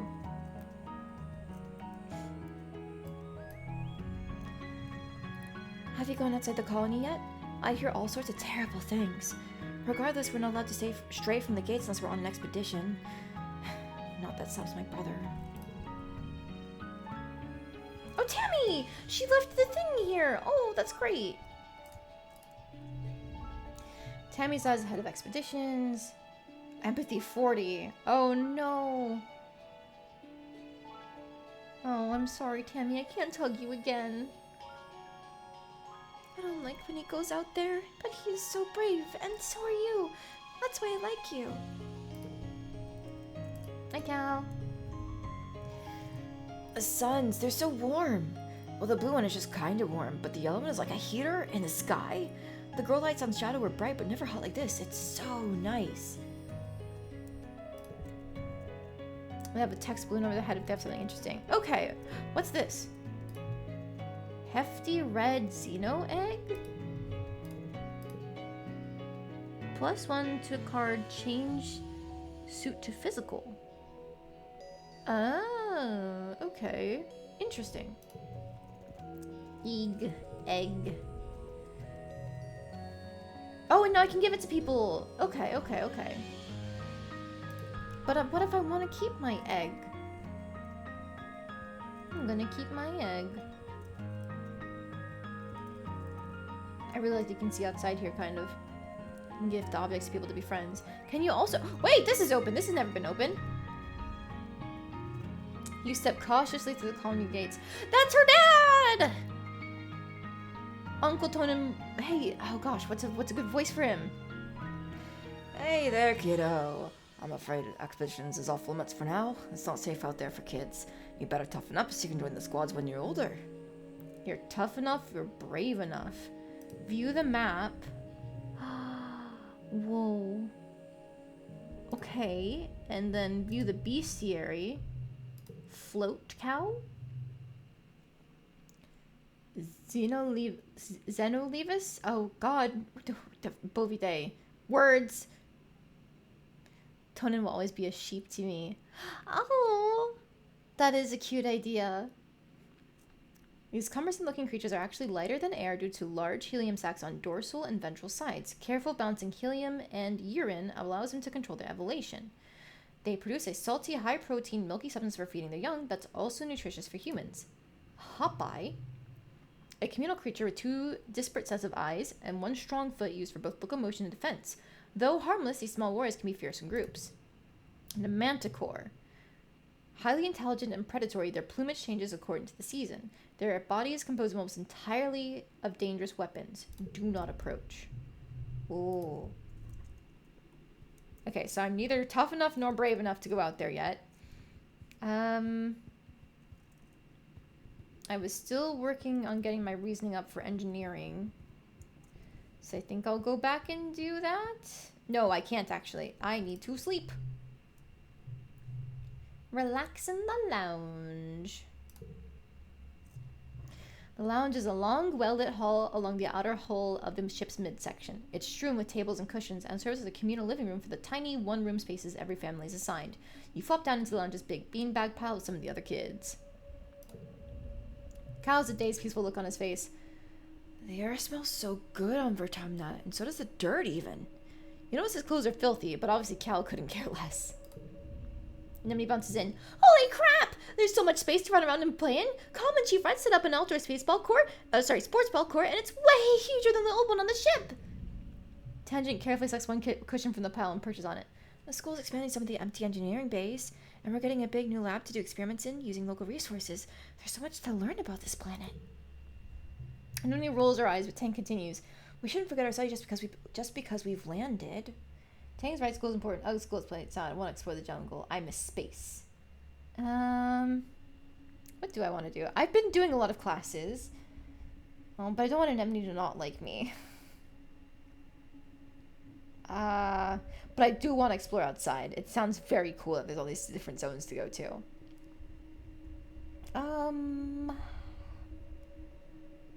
School's important. School's important. Tammy nods in agreement. It's scary out there. I'm going to stay close to our quarters for now. You've had lots of the deja vu dreams come to life feeling this week, and you're starting to think you'd even imagined it.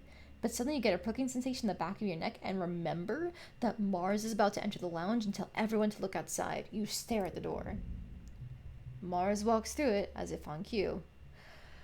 OMG, everybody look outside. They're hosting a flag over command. You know what that means, right? Vertumna is officially humanity's first exocolony. Ever. Look out at the flag, feeling dizzy, and silently mouth the words along to what she says next. You remember this moment so well. This is history, kids, and we were there.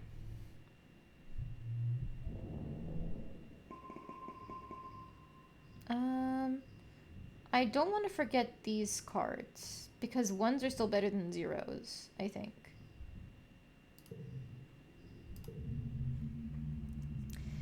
You wake up from an afternoon nap. You squint into the pink-tinged light slanting through the windows. You must have fallen asleep in the lounge. Tammy's shadow falls across your nest of pillows. Oh, I'm sorry, Solana. I didn't mean to wake you up. It's just so nice outside with pollen sparkling in the sunlight. I wanted to open the windows. You rub your eyes blearily. You're having the weirdest dream. Since you're awake, you should visit the cafeteria. Auntie Seaton is making a new kind of candy. She says it's made of cotton. Isn't that weird? I have to go tidy the creche first, but then I'll meet you there. Save some for me, okay? Tammy skips off towards the creche, humming to herself. Oh, let's get that free candy! I want candy! Oh, she's so pretty. In the cafeteria, Auntie Seaton is cheerfully handing out masses of pink candy, puffy and soft like clouds. Oh, Solana! She says, handing you one with some candy spun around on the end. Here, try some of this. We used to have it on Earth. You pull off a piece and give it a taste. It's so sweet at first that your mouth puckers. You never tasted anything so sweet and so real. It's not at all like the soy sweets that the kitchen nanoprinter can make. It melts in your mouth, leaving a gritty residue on your tongue. You wait until everyone is gone, but Tammy never shows up. You look down at the cotton candy in your hands. It's wilt a little from the humidity, but it's kind of pink like your hair, you think. Pale pink and so soft. You keep some to give her later. The first soul has been claimed? What? That's ominous. You're relaxing in your family's quarters after dinner. Your mom had to run off on some kind of council business, so you and your dad are playing a holo game together. You're just about ready to head off to bed, and your mom returns. You can tell from the defeated slant of her shoulders that something has gone terribly wrong. Your dad starts to ask her what happened, but she waves him away and approaches you. No!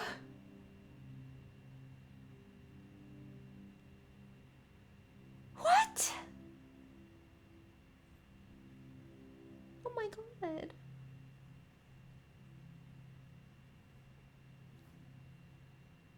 You can save her in the next playthrough. I will! Oh no! The poor thing! I guess I'll find out what happened. She sits down and takes your hand, holding it between her two strong, dirt-creased ones. So, Lana, I'm so sorry to have to tell you this. Her mouth quivers as she swallows, working on her next words. There was an accident this afternoon in the creche. Your friend Tammy has died. All skill reduced by 1 for 3 months, and some jobs and actions can't be performed. Oh. Oh, there goes all that stress, huh? Forgot the word try. I will save her. Fuck you. Was it because I wasn't empathetic enough to her? Ugh. All of me trying to, unlock things has led to death and destruction. You try to understand her words. Tammy? Dead? That's not possible. You suddenly remember the cotton candy you were saving to give to Tammy. Pink and fluffy, just like her hair. You put your hand in your pocket to get it, but what comes out is a sticky, dark red lump of hard goo.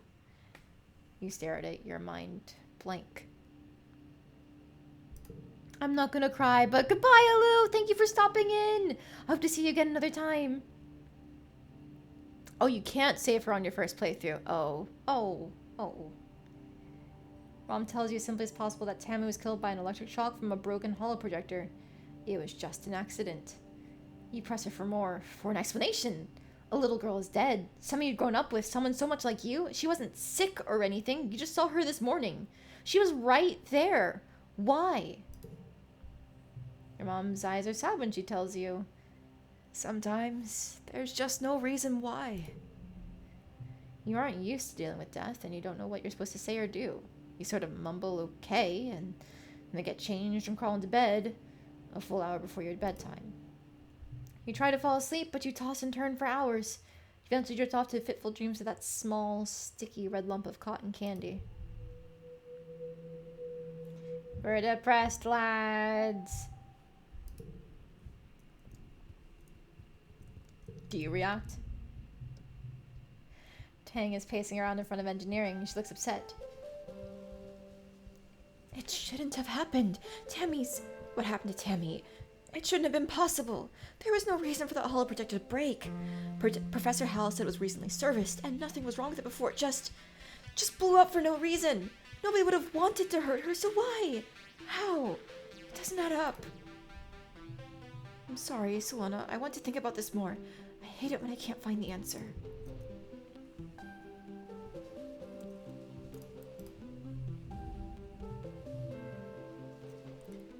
This Ace Attorney character looks different. Because we're no longer an Ace Attorney! We're starting a new game! I was a teenage exocolonist. And it's quite fun so far. My childhood friend just died! Yay! Help me. Can you believe Tammy died? Dis asked morbidly. I heard Chief Engineer Instance tell someone about it. Tammy got shocked by a broken holo projector. The one in the crate with the dancing teddy bear, you remember?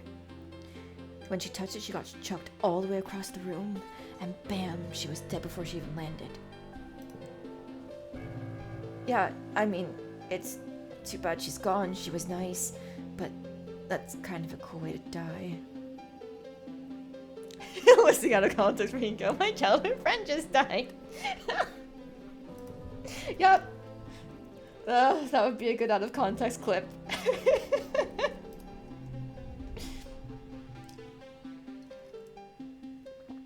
Oh, Anemone.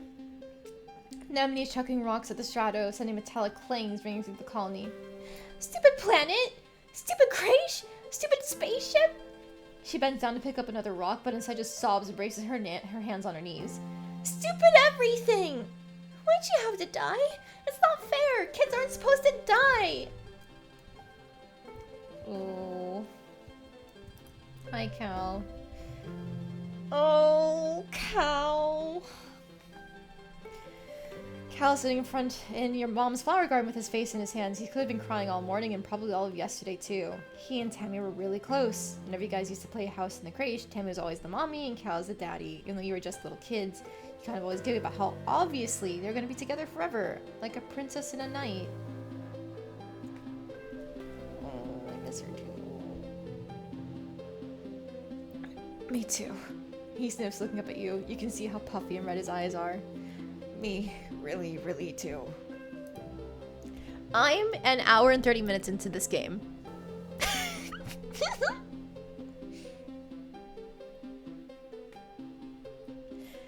Tammy always liked these flowers. Sometimes I pick some for her. Don't tell your mom, okay? Tears well up and slowly out of his eyes. He doesn't even blink, just stares at the flowers as the tears run down his cheeks. You decide to give him some space.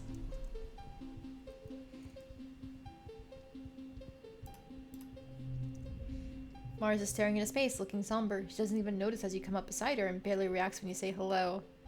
Buckle up, I guess. Yup! I'm thinking about Tammy.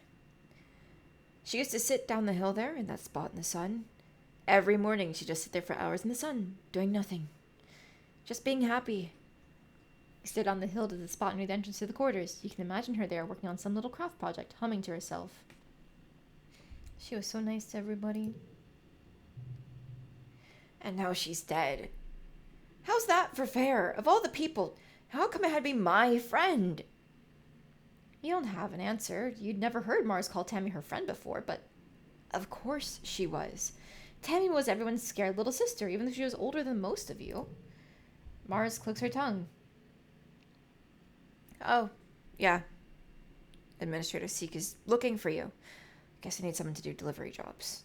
She was vaguely at the door behind her, distracted by her thoughts. Oh, is she... Oh, she's grayed out now. Oh, I'm so sorry, Tammy. Oh. And she was one I had all my friendship with, too. Now we gotta make friends with everyone else. Goddamn. Alright, I'm pretty sure I'm still not good enough for deliveries. Yeah, 10 toughness or 10 organizing.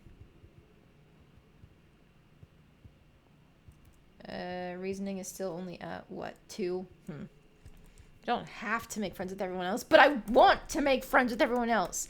No, it's not the start of my villain arc. Tammy wouldn't have wanted that for me. I know she wouldn't have. She's too sweet for that.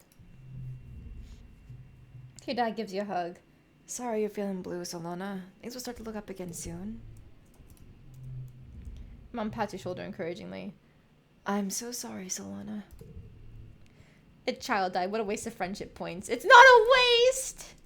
I cared for her. Okay. Well, I guess now it's time to go back to class. Because we're still working on getting engineering unlocked. I'm kind of tempted to do toughness, actually, just because, like, that would get the deliveries unlocked faster. Let's do that. Let's do that. A lot of people have been talking about deliveries. I feel like that's going to be useful, so let's just go shovel some dirt.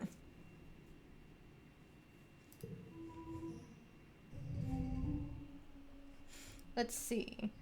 0, 0, 1. Oh, I don't get the color bonus like this, but I feel like the straight bonus is better, right? Oh, no.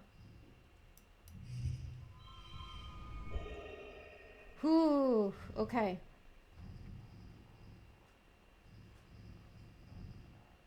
I think that's like the best I can do at this point. Because then if I move the 1 over here, I break the 0 pair. Yeah, and I also break the color pair. Okay.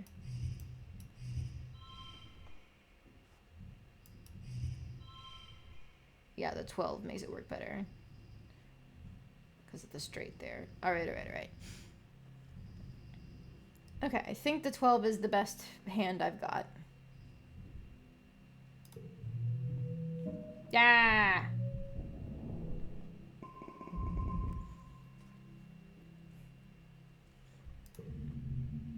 The colony is going to hold a funeral for Tammy. Do you want to attend? If you don't feel up to it, you could just skip it and take the month off instead, or you could get back to work. No, I'll attend. The colonists gather in the recycling... Yeah, Tammy, who? Jesus Christ. The colonists gather in the recycling room. Bringing organics down to be recycled here is one of your chores, but you've only come here for a funeral twice. Both times, the colonists have passed away from natural causes during the 20-year-long journey from Earth. This is the first time that has been a funeral on Vertumna. The first time for someone you actually knew. The mouth of the organics recycler has been polished, and a wreath of yellow flowers placed over the opening. Inside, you can see a shrouded figure. Tammy's small, fragile body. Tammy's dad, Uncle Tonin, is here, as well as your parents, and antecedent, and the rest of the council. Cal is here with his mom and her partners, already crying in their arms. The room is packed with people, and the feeling of grief is so thick you can taste it in your mouth. Governor Udicott stands before the assembled crowd. There are no words to ease the pain we feel today, she begins sullenly. There was only the sad company of those of us left behind to share the burden of that grief. Tammy was our child, one of the first humans to be born in space, and the first to die on an alien planet. In her short life, she exemplified the very arc of human accomplishment, bending hopefully towards life beyond our humble earth. She's the first of us who can truly call Vertumna home. Her passing was as senseless as it was sudden. Losses like this are impossible to hold within oneself, a painful reminder that life is impossibly precious and fragile. But they also remind us, as always, that as a community we are capable of great strength. Udicott closes the door to her cycler. You hear Uncle Tonin sob over the hum of the particle disintegrators beginning their work. As a community, we remember Tammy. As a community, we return her body to the soul that nourishes us. In this way, Tammy, our child from the stars, will never truly be lost to us. The ceremony is adjourned, but a few people stay back to console Uncle Tonin as he keeps vigil over the recycler. Cal and Uncle Tonin hold each other and weep openly. Your mom stays behind to receive Tammy's remains. As the head of geoponics, she'll be responsible for adding them to the colony's precious supply of brown soil from Earth. Your dad accompanies you out of the recycling room. He clears his throat. I want you to know that you don't need to be okay. If you want to take the rest of the month off, everyone's going to understand. Oh, I feel like Tammy would want us to try and keep going. You feel better just having said goodbye. Tammy was your friend, but you feel like the best way to deal with her with losing her is to throw yourself into your school and work. Right, think that this game is really long, and the playthrough's about 67 hours in total. So that shouldn't be too long, I think. Even if it is rather long, I've played longer games. I think. Let's see. Any new dialogue in regards to Tammy? Tangent shoots you a distracted look. Sorry, I'm not really good at cheering people up.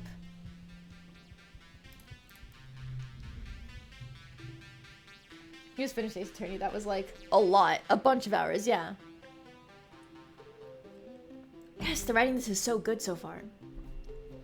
Nemni is unusually still today. She's sitting in the dugout of the sports ball pitch, fiddling with an ugly doll with red hair. Tammy gave me this. I kind of told her to shove off because I don't play with dolls. Why did I have to be so mean to her? It was a lot more than 7 hours. Sorry. He just mumbles. He looks uncomfortable to be around you. Cal gives you a sympathetic smile. Hey, Solana, we'll be okay.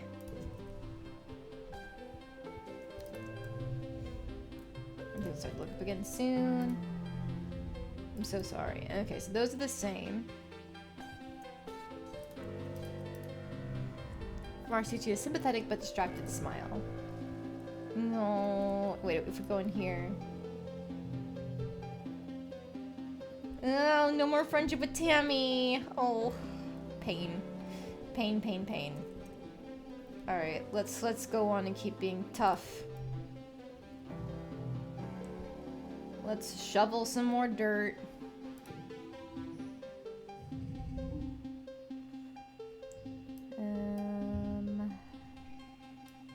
Oh no, I might not have enough for this. Whoa, we actually did hit the goal.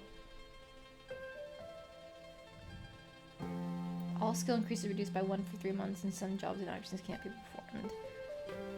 I see. That's why we didn't get the 4 toughness. We only got the 3. Okay. So we need to make sure we're finding our best hand every time. Otherwise, we're not going to be getting a lot of skills up. That says only a 7. Is there another way?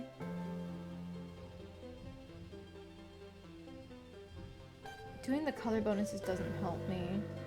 What if I do that? No, okay, yeah. So I had it right the first time, I think. Win.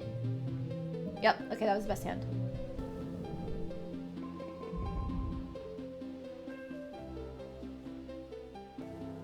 Toughness is at 9. And then I think my card came through to give me an extra point from that as well. Nice. It's dust. I think there's supposed to be a festival at some point in this month. Cal's mom, Tira, is sitting with Cal against the makeshift fence that surrounds the gardens. Cal looks absolutely shattered, and Tira rubs his back comfortingly. He sees you and must have a brave smile that doesn't reach his eyes. Hey, Solana. It's good to see you. Do you want some cake? Tammy made it months ago.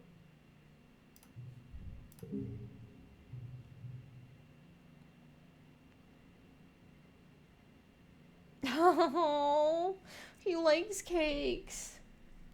The cakes that Tammy made. Damn it. Kyle's eyes go wide. What? Solana's my favorite thing on the whole planet. He makes grabby hands at the cake and takes a big huff of the pleasant sugary smells. His eyes slip closed in sheer pleasure. Wow, Solana, you really are the best of the best. Here, you have a piece too. Let the icing melt in your mouth and you let all your worries melt away with it. The same thing for you? I don't know. Your dad pulls a flower out of his pocket and gives it to you. A blossom for my little blossom. I'm 99.9% sure this isn't poisonous, but let me know if you get a weird rash or anything. Have you heard of a game called Citizen Sleeper? No, I have not. What is it about? Realm is hard at work breaking ground for the new fields as the colony chief cultivator she's been preparing. Oh, this is just the same thing as ever. Okay. What about you? Despite the heat, this remains covered head to toe in black. It's not that hot. Alright. I just need to keep daring him to eat a worm, I guess. Namni's lying in the dirt, sweating and gasping for breath. It's so hot! How am I supposed to run in these conditions? Tangent, you got something new. Solana, we need to discuss my brother. Dis? Yes, this. I need you to figure out where he's been disappearing. Ever since we landed, I barely see him anymore. He doesn't even come home at night, and sometimes I'm not on very good terms with my brother of late, but, well, people are becoming worried. You get the feeling Tang is the one who's worried, but she doesn't want to admit it. I'll talk to him. He probably won't tell you. Newton's Apple. He won't even talk to me anymore. You may have to follow him. I would, but everyone in the lab would know I was gone. No one cares where he goes during the day. Oh. The sci-fi story game with a dice rolling system. Okay.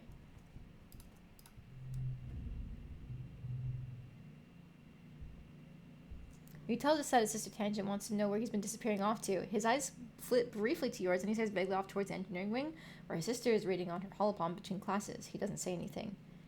She's worried about you. She doesn't care about me. Tangent's just worried she'll get in trouble if I don't come home one day. She doesn't care about anything but her schoolwork. Oh, I don't want to threaten him. Oh, but I feel like he's not going to say otherwise, right? But I'm not strong enough to scare him, am I? Oh, you better tell me or else.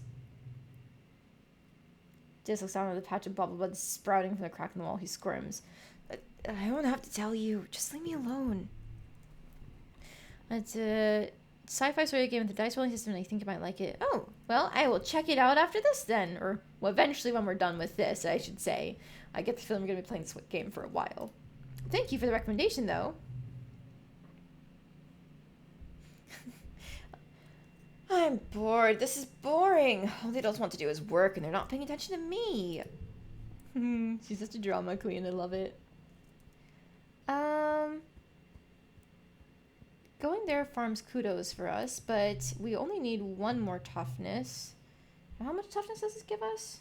1. Oh, but we're still getting the point of reduced. Oh, we're not in mourning anymore.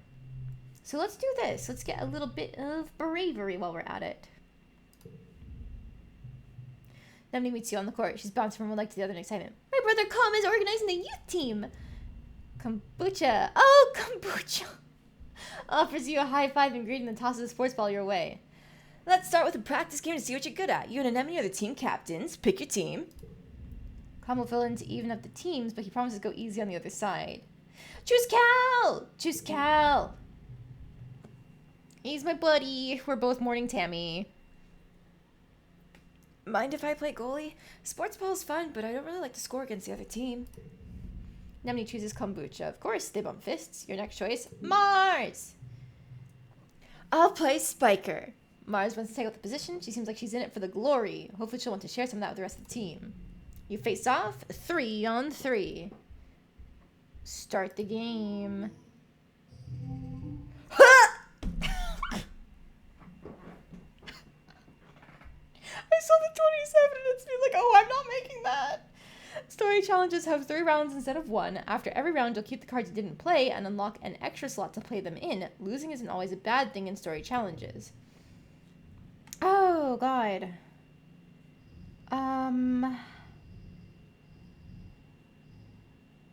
+1 to the card to the right.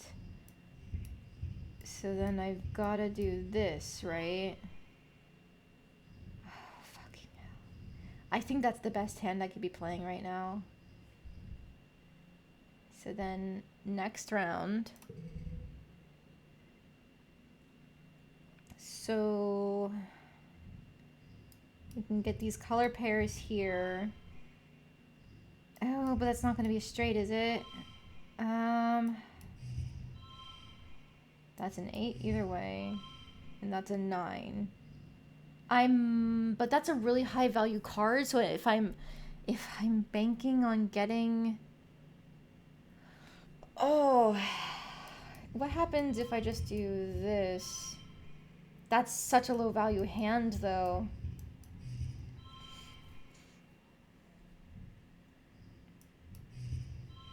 If I do this... Oh, that feels like such a waste of the +1.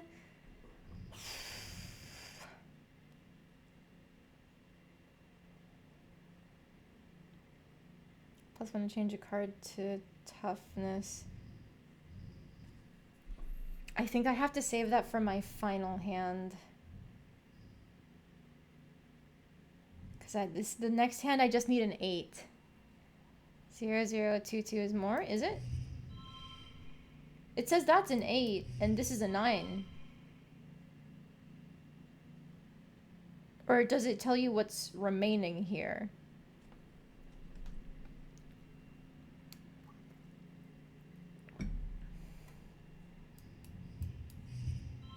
No, that's showing me the total hand value. So this is telling me that the value of the hand is 9. I feel like with the cards that I have, I can probably get an 8 next round. You thought 2, 2 is 10. Oh, okay. All right, next round. Stress cry. 0, 1, 1, 2, 2. Yay! Okay, we made it. What if we did like a straight? That's a 12. That's the best hand that we can get, I think. Unless we did like this. It's the same way. It's the same. Okay. Thanks for the stream. I have to take my leave now until next time. All right. Bye, Rudy. Thank you for stopping in. I think it's morning for you, so good morning instead of good evening. Win. Kudos from best score and toughness +1 from Eagle Eyes. Yeah. It's not morning for you. Oh, I misremembered then. Sorry about that. Cal makes an amazing jump save, but is winded when the ball hits him in the chest. It's almost midnight, so good night. Good night then, Rudy.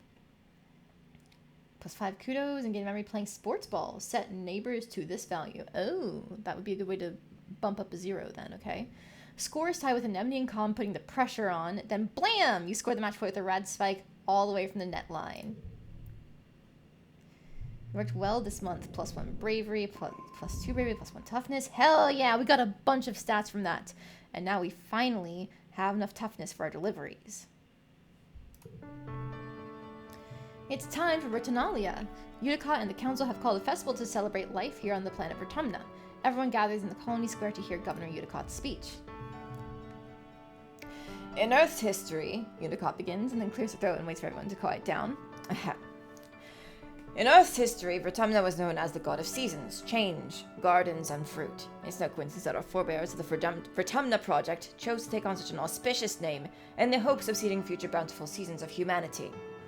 We will continue this tradition of Vertumnalia, a midsummer festival to celebrate our Vertumna, this lush planet upon which we find ourselves today.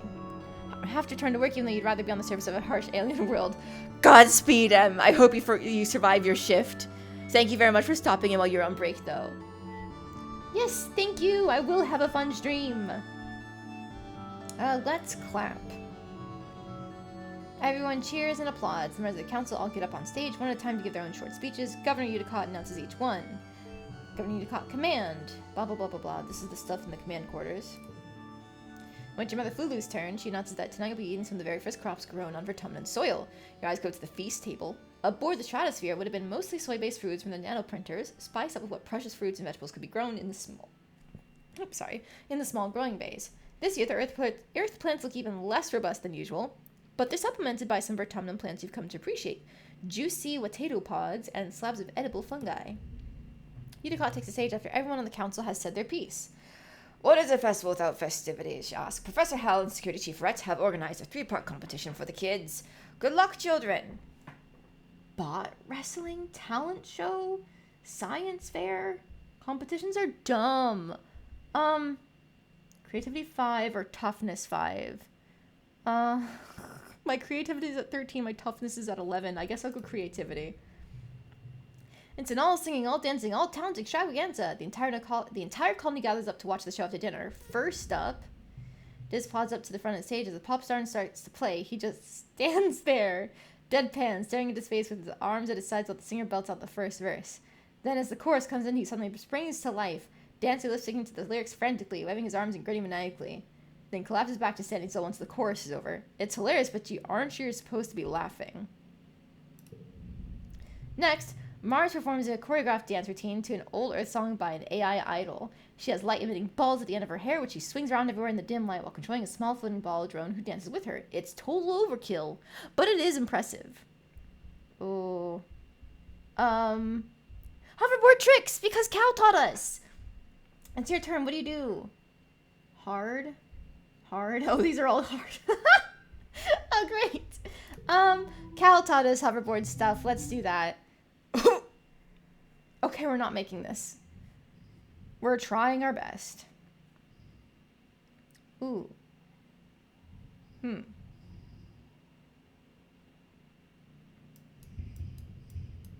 We have something here with sharing is caring and Tammy at the same time. So let's go to the next round.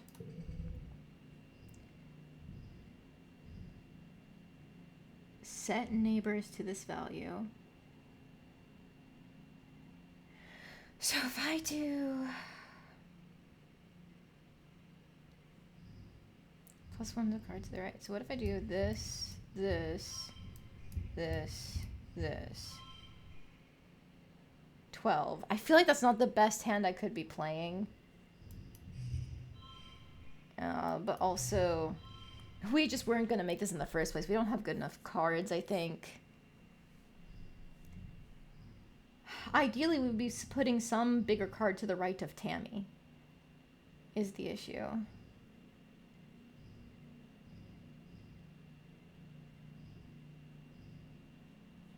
I think that's a decent hand. We can stick with that. I don't have faith in our final hand.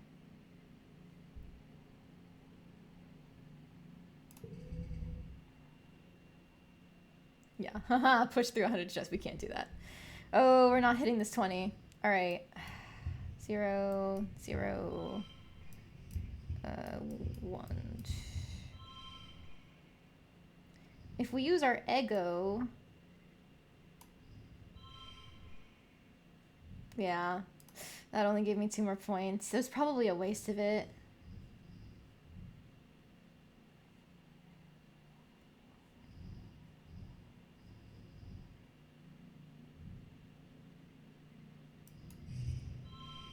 That's an 11 there, and a 12 there. Okay, I mean, we tried. It's not bad. Defeated. We had to lose at some point.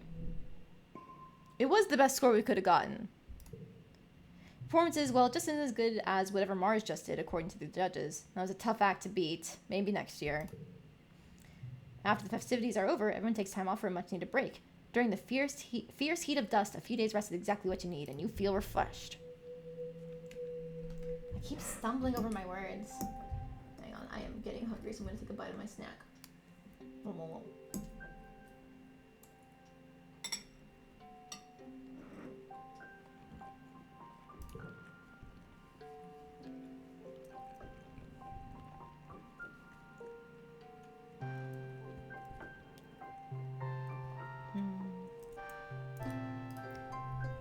Hello, anemone.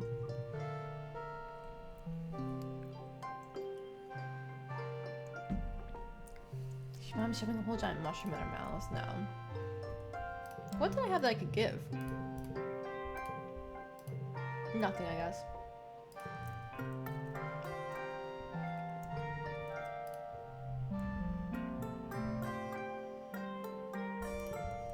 So I think all that's going to be the same.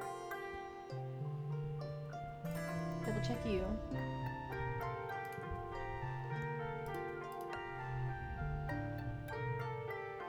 Too soon to give another gift. Okay.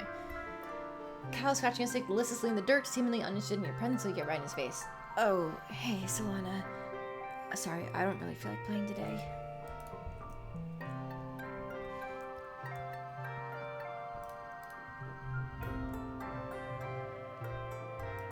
Alright, so then let's head in here because now I can unlock deliveries.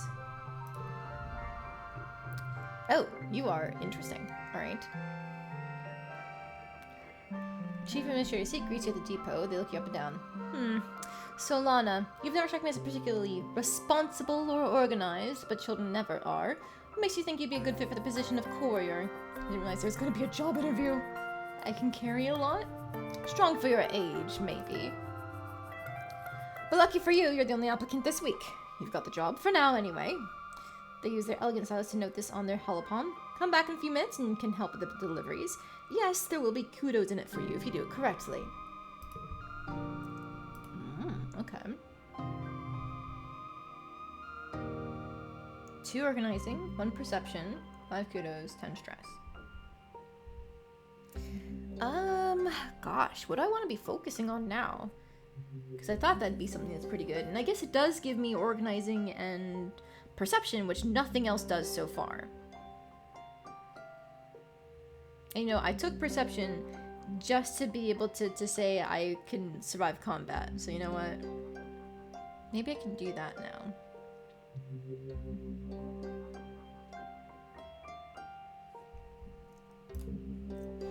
Seek sent you all around the colony delivering supplies. During your first week is mostly small things you can carry by hand or push in a little cart. Stuff like tools and electronics. Some are high priority, which means you have to move fast. It's fun getting to yell, important delivery coming through, and people actually getting out of the way. Okay.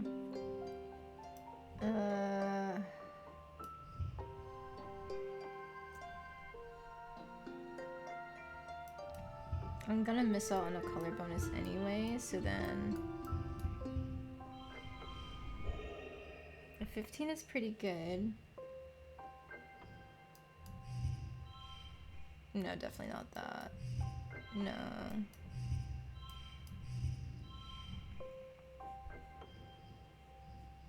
I think that's the best hand.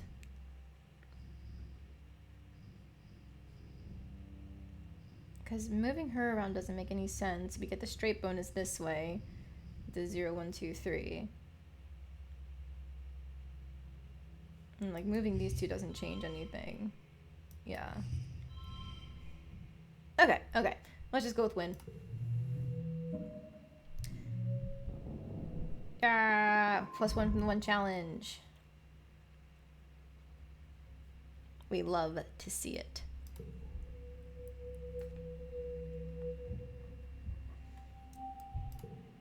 The end of a season is approaching. I'm worried. If the end of season was when Tammy died, like, who's next? Any changes in dialogue? Probably not, considering nobody has thought bubbles.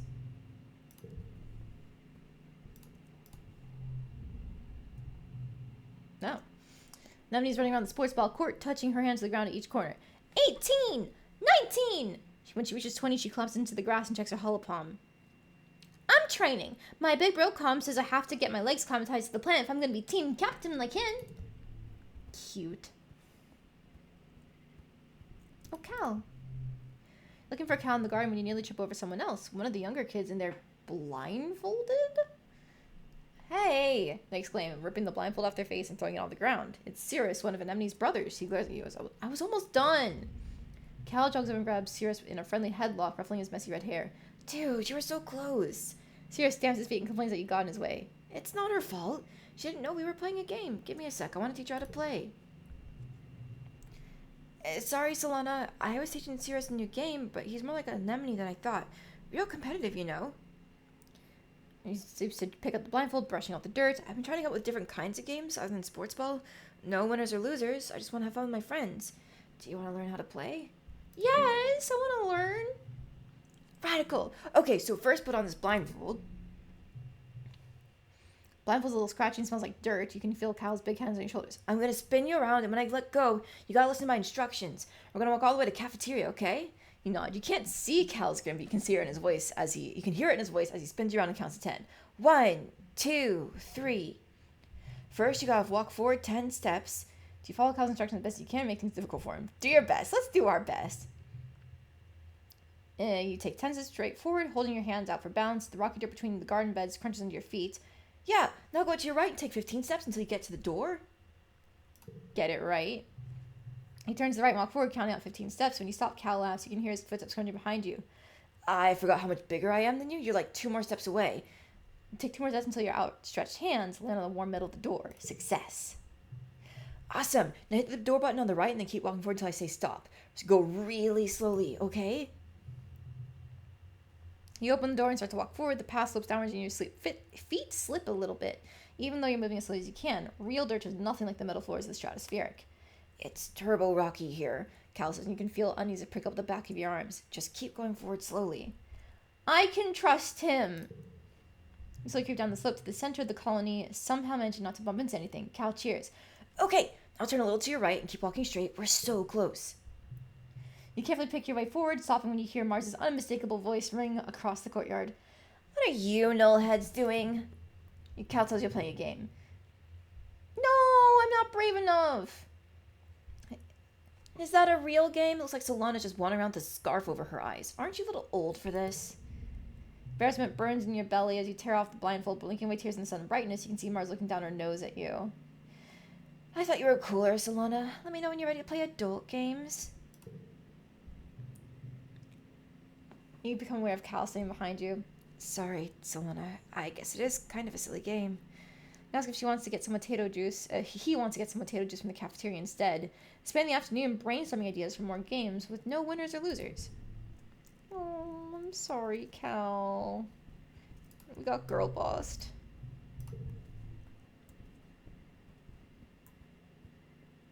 That was very mean, Mars. Alright, let's see. What was I doing? I did some perception boosting. That got me some organizing points.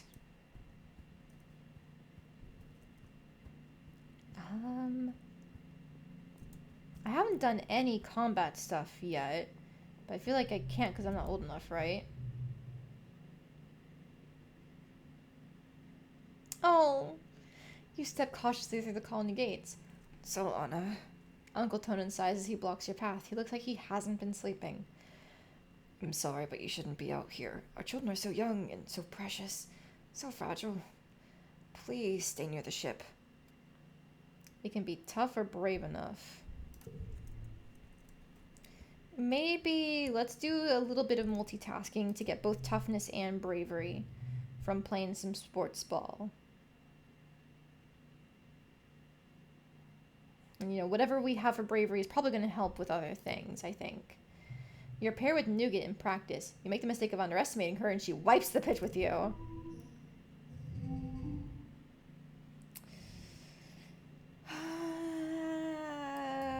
I might not have enough for this. Ooh, just enough. And I think that is the absolute best hand we can get. Because that's a pair there. 0, 1, 2, so that's a straight.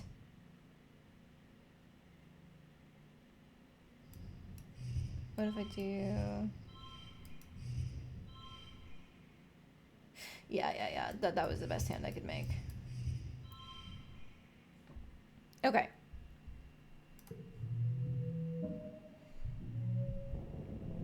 More bravery, nice. A little bit of toughness as a treat.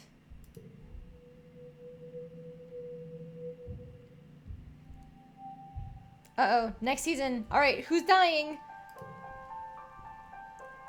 Oh, dying. It just became rainy.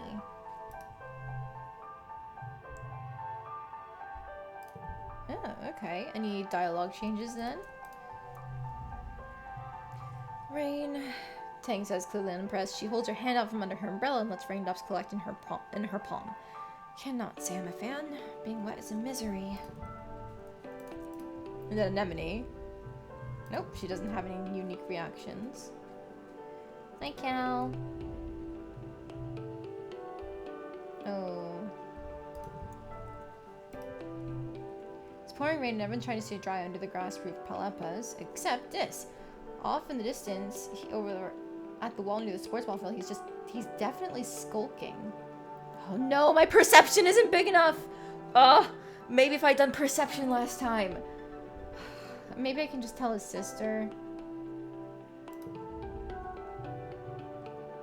You tell security chief that you saw this up to no good around the garrison. He's distracted trying to put buckets under various leaks on the roof to pay much attention. Thank you. Oh gosh, right. Voice. Thank you, Solana. Check it out later. If there's any danger to the colony, one of the lookouts will catch it. You're not so sure. You know Dis. He's very good at hiding when he doesn't want to be found. I'm kind of a bootlicker, huh? Ooh, what's this? A sturdy mushwood log. Cool. I need to be less of a bootlicker, don't I?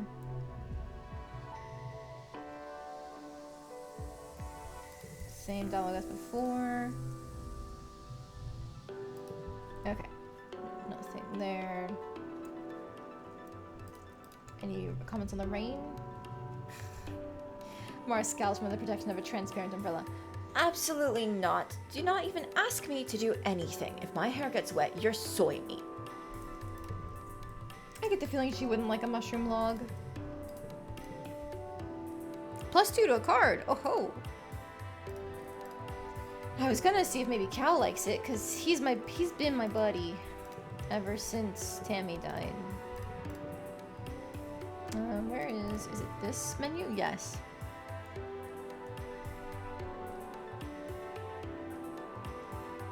Yeah, he's been my buddy ever since Tammy died.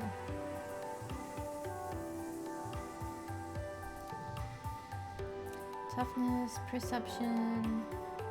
I like the idea of continuing to work on our bravery. So let's do some of that, unless... Oh, well... We did never get engineering unlocked. But really nothing else gives reasoning, does it?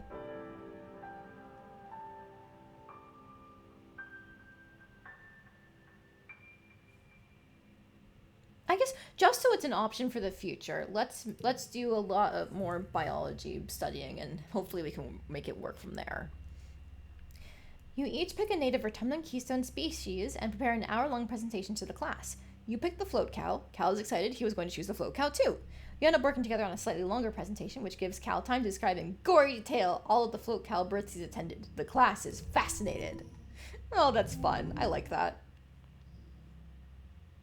Okay.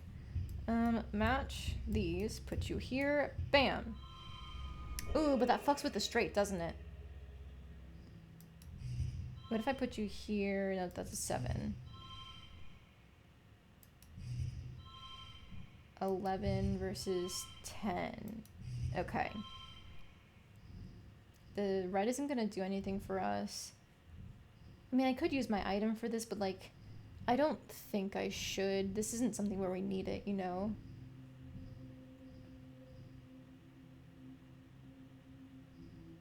These are pairing, these are color bonusing, straight. I think that's everything. Yeah. Kudos from the best score. You have a terrifying, familiar dream. A monster crashing through the walls, unfathomably large, every part of it wriggling and moving and searching for something. It tramples through the colony as you watch helplessly. Time shifts to the wreckage of your home. You're picking through it, looking for something. Tears streaking down your dust-covered face as you lift heavy pieces of debris, searching. You wake up shouting no, but your voice is drowned out by a deafening rumble from the skies outside. The bedroom window is covered in water? It's pouring down from the clouds. You guess this must be rain, but you've never experienced it before. There's a bright flash from outside, then another crack and rumble. Thunder! It must be a thunderstorm. It's still the early hours in the morning. You've already almost forgotten your bad dream, but you're too unsettled to go back to sleep yet. The rain beats down on the roof of your quarters, joined now and then with the great peals of thunder like the footsteps of an angry beast. Let's go to our parents. Your dad is awake too, watching the rain from the large porthole in the kitchenette. He gives you a hug and you gaze out together. This is good. It means we'll have plenty of water for the crops. Pure, healthy water, just like on Earth. Everything's going to be okay, my little potato. And so cute how he uses different plant nicknames. You hug your dad tight and hope he's right. Early wet to mid-wet. Hi, Tangent. Tangent's watching a construction crew build scaffolding for the new engineering pavilion. They're using mush wood, which is so light that one person can easily lift a 10-meter-long pole and stack it in one place. She points towards them. Human beings are so great, don't you think? Before we landed, there was all just dirty jungle. Now it's civilization. I've been learning about adaptability in writing in biology class. The book states what sets us apart from the animals. Like we don't need fur because we can make warm clothes, and if it's too hot, we can make air conditioners instead. Maybe the animals also have neat adaptations. Tangent rolls her eyes at you. Maybe, but even if they do, I haven't seen any sign of intelligent life here. Just those big, dumb xenofauna. Some animals here are smart and friendly, maybe. Tang looks skeptical. They're still animals, Solana. Maybe just pretending to be nice so you'll feed them. You're lucky it didn't eat you. Dorm's moths look cute, but one can eat through a bag of rice in less than 30 minutes. Even herbivore can be dangerous here. It doesn't have to want to eat you to be able to hurt you. Yeti watches the foreman puts the blueprints for the scaffolding onto the floating screen of her hollow palm and raises it to the scaffolding to check their progress. I like to see an alien do that. Humans look defenseless and weak, but we're the strongest species in the galaxy. Who else can really bend reality to their will? Not a stupid alien, that's for sure. She puts one finger to her chin. I'm living proof that humanity is greater than our biology. All of us are really with our genetic enhancements, or the next step in humanity's evolution from great ape to galactic superspecies. Oh, I don't like you as much anymore. You're a little bigoted. Hi, Solana! On the ship, adults are always saying, no running, Anemone, no running. But outside, there's so much room! I can run for 5 minutes in one direction, even more after the roboplows clear the land for farms. And cow. Don't really feel like playing today. You know what? You've got it. This is hanging out near the south gates, his hands in his pockets, either staring at the ground and digging the toes of the boots in the dirt. Nods you but doesn't say anything. I assume it's the same dialogue for you and Mom. Yep. Okay. So then I guess we're just gonna go back to biology for the reasoning to get our engineering unlocked. That way we have options for the future in case we ever want to like spec into something.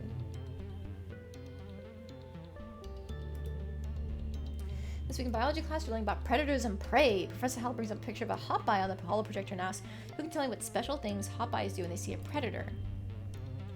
They hop away very quickly. That's why we called it a hoteye. That's true, but that's not what I was getting at. Tang Stammers looks upset, like she can't believe she got something wrong. Hal scans like class again. Anyone else? Solana? Oh no! They fly away. You know what? Let's go for it. Except for being put on the spot and say the first thing that comes to mind. That might work, but hoteyes don't have wings. He gestures to the picture of the one right in front of you on the holo projector. You feel pretty dumb. They thump their feet to warn other hoteyes in the area. Then they hop away very quickly. Look over to see Tang smirking at you. You both got it wrong because she still thinks she's better than you. Alright, whatever, Tang. I kind of liked you, but now I don't so much.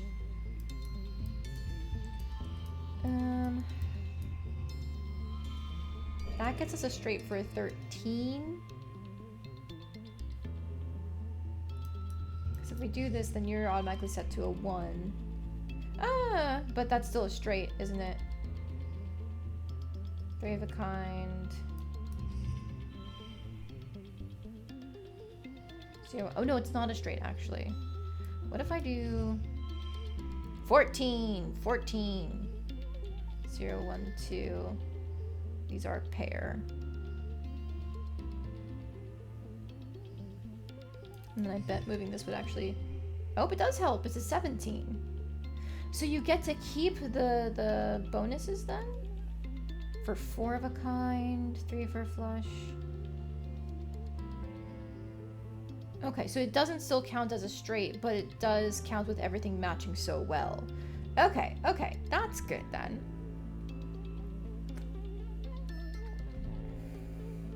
You know what? I will take the 17. That's a pretty good bonus. Okay, if I do this... No, this is 16. Okay, so 17 it is.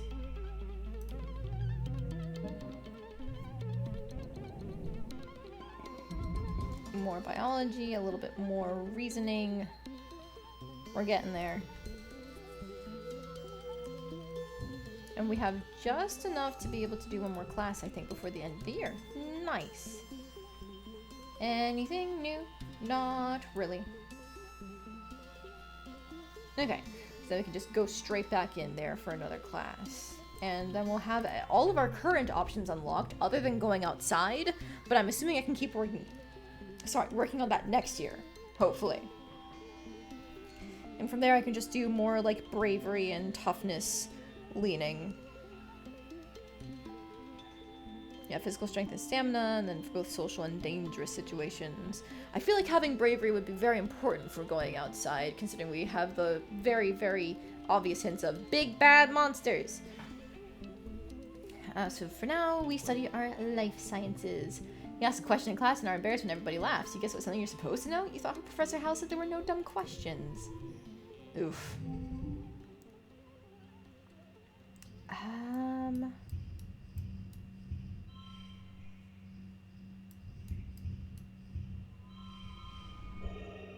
Whew, we just made it with that.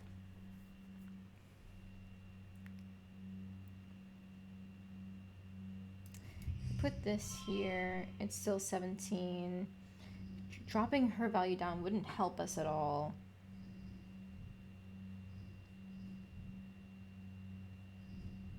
I don't think...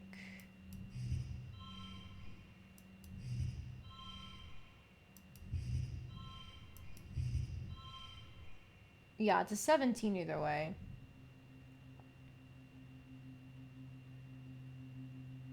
Yeah, that's fine. We'll take it.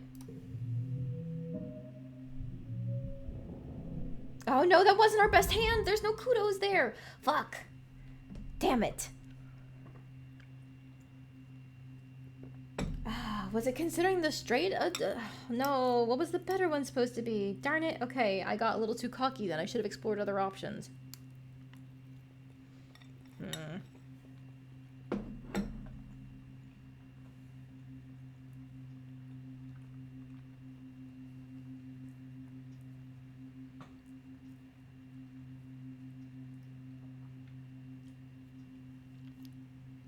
Sorry, I had to eat some food.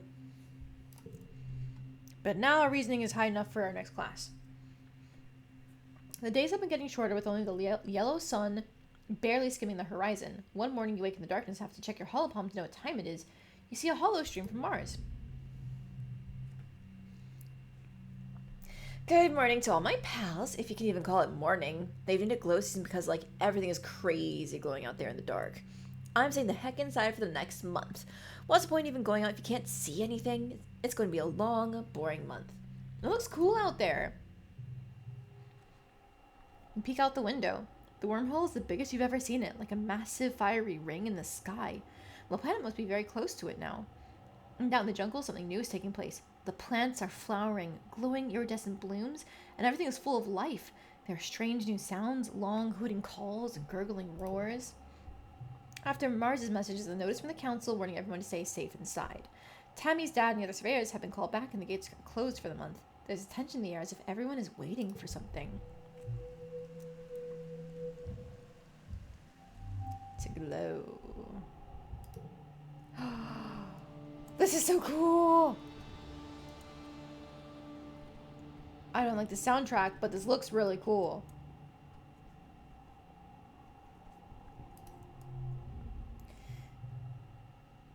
This is staying off into the wilderness outside the gates. It feels different. To know how, just different. You ask him what he means, but he just shakes his head and stuffs his hands in his pockets. Nobody holds your stomach as you approach. Nope, it's just she's hungry. So, Lana, what are you doing out of our quarters? It isn't safe out here. It doesn't seem very dangerous. She narrows her eyes. What you should be afraid of here is me if you don't do what I say, Solana. We don't know what's out there this time of year, so you and the other kids are going to keep your butts in the ship. You know, there's no sense in arguing when she makes that face. As you walk away and are just out of earshot, you hear her mumble. Stars. It is beautiful, though.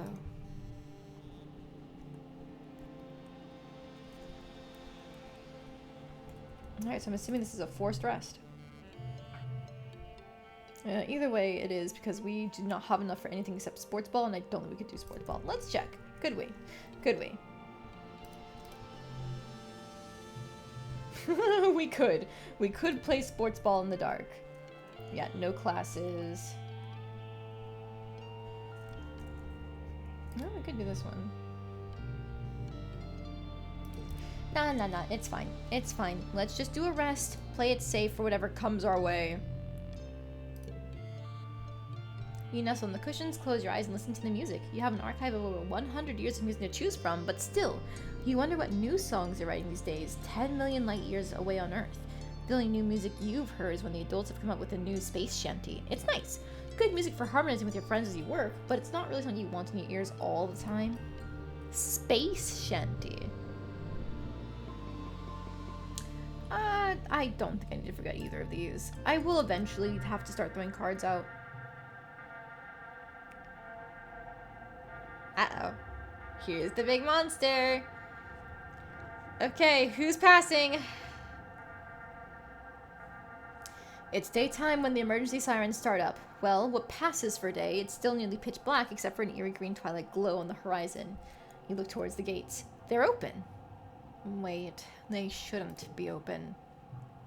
The alert blares out of every speaker in the colony. It's the same one used for hull breaches and fires, and in space it meant you're supposed to go to the nearest emergency shaft and put on a spacesuit. On Vertumna, it means go to an assembly point and wait for instructions. The closest assembly point is in the children's creche, but from the opposite direction you hear shouting and loud popping noises. Gunfire? Is the colony under attack? Oh, if I help fight with 0 combat experience, I think I would probably hurt things more than I would help.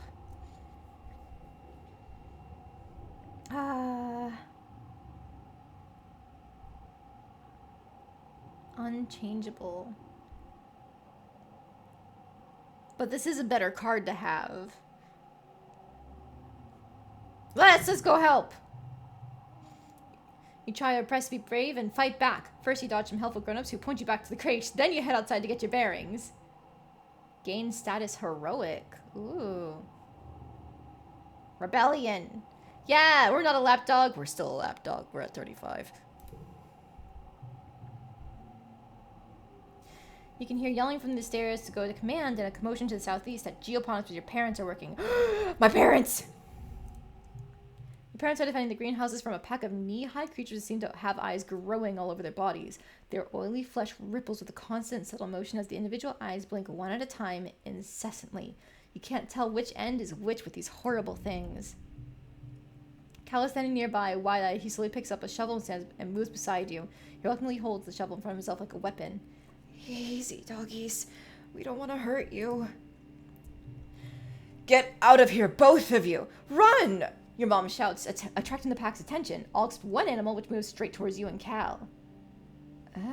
Figure out what it wants. Look into its too many eyes and see fear. This creature is scared of you. To Cal's amazement, you crouch down to try and look less threatening and choose 2 eyes at random to look into to communicate with. Oh no! You start to reach out a hand, but the creature is trembling. Staring into its eyes made it even more frightened than before. It pounces! Oh no! Oh, we're gonna get bodied! Yikes. So this Tammy card with That's Debatable is gonna be huge.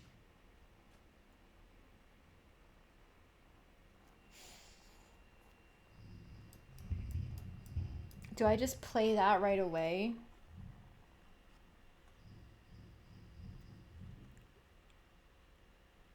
I might. Yeah, I think I've got to play that right away because that's a really good hand that I don't think I can beat it.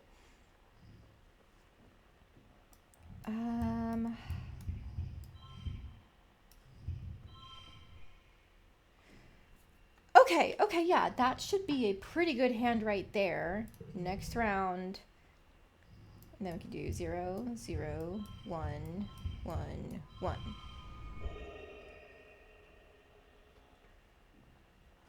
Is there a better version? That's a 9. Ho ho ho! Super goal! Alright, I will take that then. That's got to be the best hand we can possibly make. Oh, it's because the matching ones did better. Yep, that makes sense.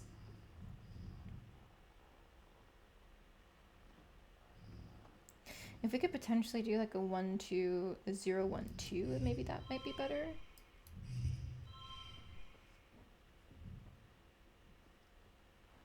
I like how it was before. It's the same thing either way, so let's just go with this.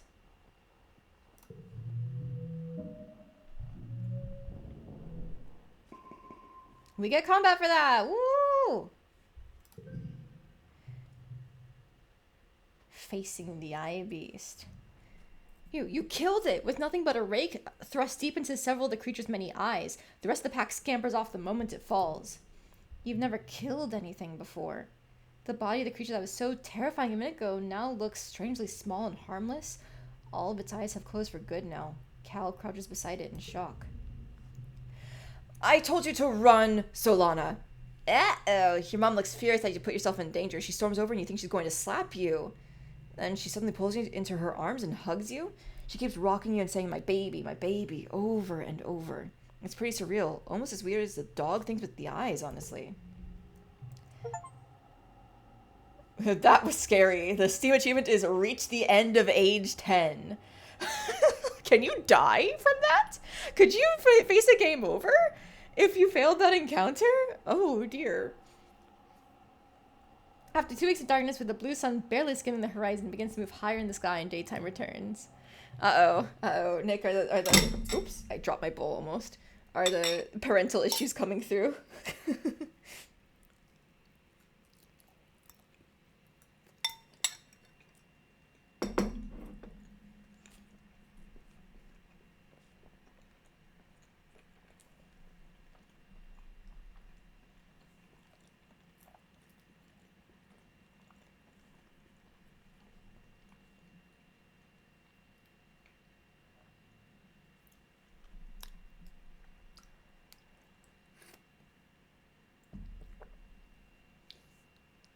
The council admits they don't know how the gates were opened or how the creatures got in. Some of the attacking creatures were once thought to be docile.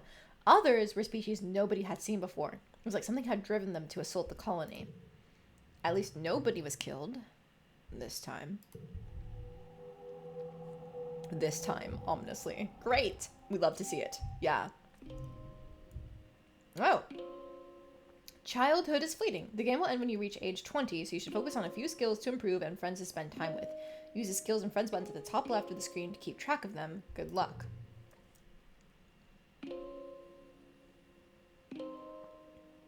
Oh, it's a little summary.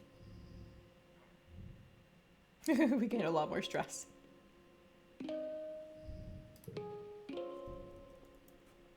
Okay, any new dialogue?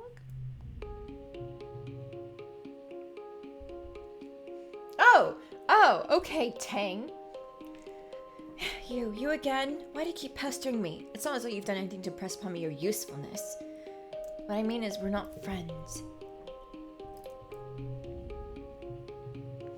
As her anemone has her mouth wide open to the sky, catching place of the weird snow that drips from the sky. Tangy! Get it? Tangy? Like tangent? That's what we used to call her. Do you remember? Why is she such an asshole? Why'd the animals attack us, you think? Probably because we're not supposed to be here? That's my guess. No, I think there's something bigger out there. If it was afraid when it came in here, there must have been some sort of like mega predator out there. Are you eating enough? Your mom says, looking at you critically. Drinking enough water? It's hotter here than you're used to. You have to take care of your body if you want it to take care of you.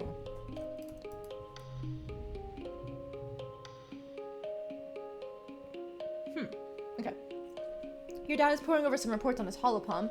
Oh, hey, little seedling. Did you know that potato plants are related to sniff blossom? I never would have thought. He puts down his work and smiles. What do you need?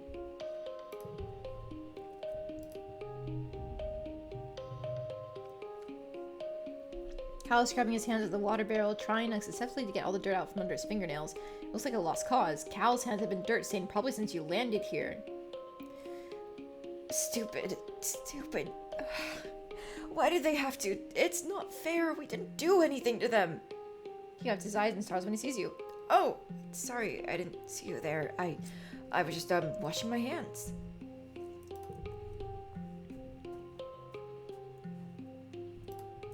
No. You spot Mars tapping away at a hollow screen. She appears to be trying different clothing options on a digital doll maker. Look, Solana, you can look like anything you want. I always thought it would look good with, like, horns, maybe? Maybe I can ask engineering about it.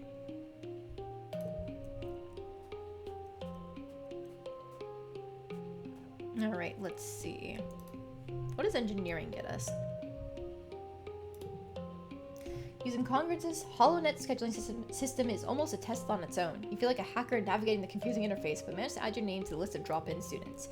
Not eligible to join Tangent, some of the older students in engineering classes. Okay. So this is, what does it give us? Come on. 1 engineering, plus 2 reasoning, 1 practical tangent. Creativity, persuasion. Alright, we're really good at biology. If we do a little bit more of biology, actually. Ooh, but for the next month or so, our physical skill increases are way boosted. It's 3 months. Oh, we should be taking advantage of this while we can. Super bravery plus 1 toughness. What gives us the most physical? Toughness, perception, combat, and animals. We have 0 animals. Shovel dirt. 3 toughness. Friendship with Cal. Kudos. Stress. You know, we put... Cal is kind of our guy right now after Tammy has passed. Yeah, he's the one we're the closest with out of basically anyone except for, like, Tangent. Which is unfortunate, because Tangent's kind of mean. I decided I don't like her. Alright, well, let's get some toughness boosting so we can start going outside. Outdie. Oh, dear. That is a slip of the tongue if I've ever heard it. It's your first day in the glorious world of agricultural soil conveyance. Oh, boy! Good morning, Solana. Looks like you're working for your old lady. Hope you don't expect me to go easy on you just because you're my daughter. She walks you around the geoponics wing and points out where everything is. Your job is to move sod, compost, plants, garden waste, and equipment from one place to another.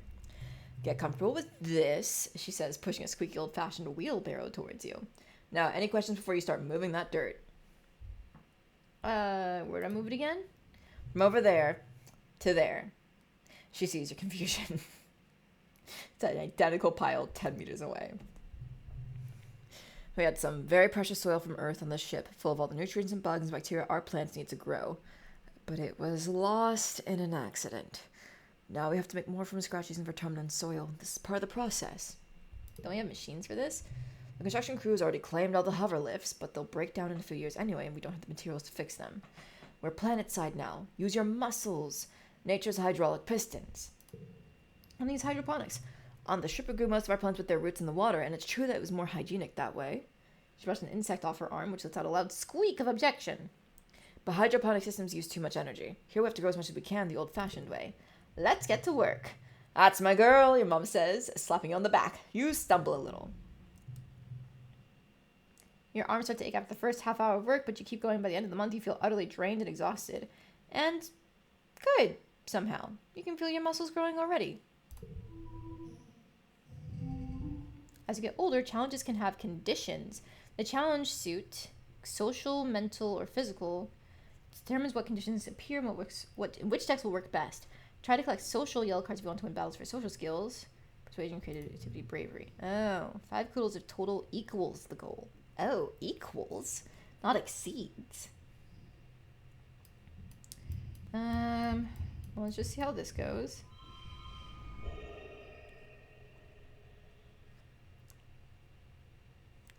Is anybody who's played this game before still here? Do I still get the kudos if I exceed it with a good hand? Because now I have to choose between like playing the best hand and not playing the best hand, right? Exactly equal to the goal value. Damn, okay. What if I do something like that? No. No, that's a 9. Have to meet exactly. Okay, alright. There we go, now I got it. Have to meet exactly, okay. Do you know if every challenge has like a super goal bonus thing or no? Worked well this month, +1 toughness. +5 from exact 4 from battle condition. Okay. 6 toughness from the challenge and our eagle eyes and our heroic status. Let's go. It's only some, which is random. Okay, okay. So much has happened in the last month since the monster attack during Glow. The idea of this planet as a peaceful utopia has been shattered. The security squads are training new members and keeping close watch on the gates now. They're reinforcing the walls and even installing a few robotic turrets. In class, you have drills on what to do if the colony is attacked again. In all the excitement, you forgot today was your birthday. Your parents haven't forgotten, though. They wake you up early with enthusiastic shouts of "Surprise!" A Vertumnum year is only a little longer than a year on Earth, so you've taken up its calendar for birthdays. Yours is in the 2nd month of quiet. Spark snow drifts slowly past your porthole window as you snuggle with your dad. Your mom climbs up too and sits on the edge of your bed. Your dad pulls a bowl of fruit from behind his back with a flourish, like a magic trick. At least you think it's a fruit. What are those? +1 to a card. Change the suit to a mental card. Okay. Bobber fruits! Your dad grins. The foragers have been picking these just outside the walls. They might look funny, but they're tasty. Try one. You take a cautious bite. The pulp is soft and tastes a bit like lemon, only more blue.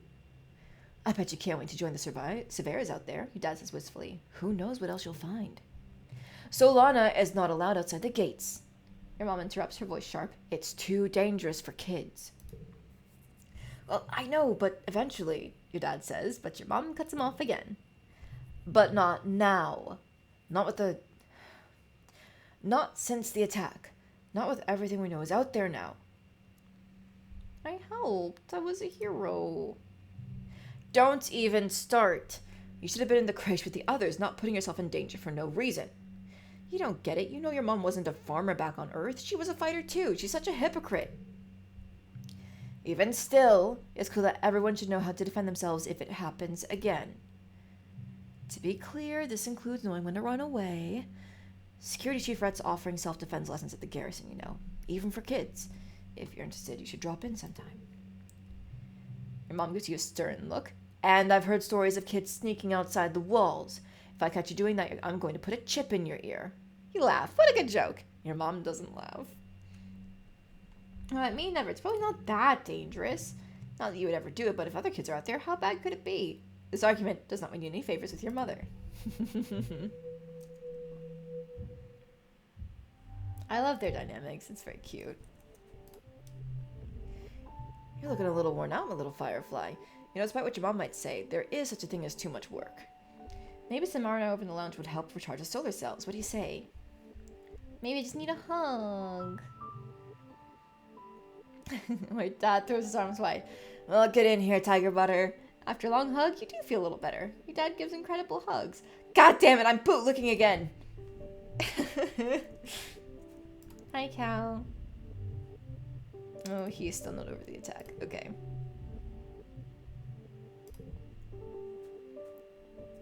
Anything new from you guys? You spot this argument with someone working in expeditions. They point angrily back to the gates and Dis slinks towards you, anger in his eyes. We're trapped here. I hate it. I hate it here. Oh, we can train with her now. Let me do that. Because we're tough. On our way to the sports ball pitch, Anemone shares a story about the time her brother Calm once spiked the ball so hard he broke Utopia's nose back when she used to play sports ball too. She describes it in gory detail. Oh, nice to neighboring cards. This is something we gotta put at the end then. Okay. Ooh, but don't go easy on me. That's why we have medbeds, right? Plus I might get a cool scar. She thumbs a blue scaled scar on her jaw right under her ear. That's cute. I keep pestering you because I wanted to be your friend. Jerk.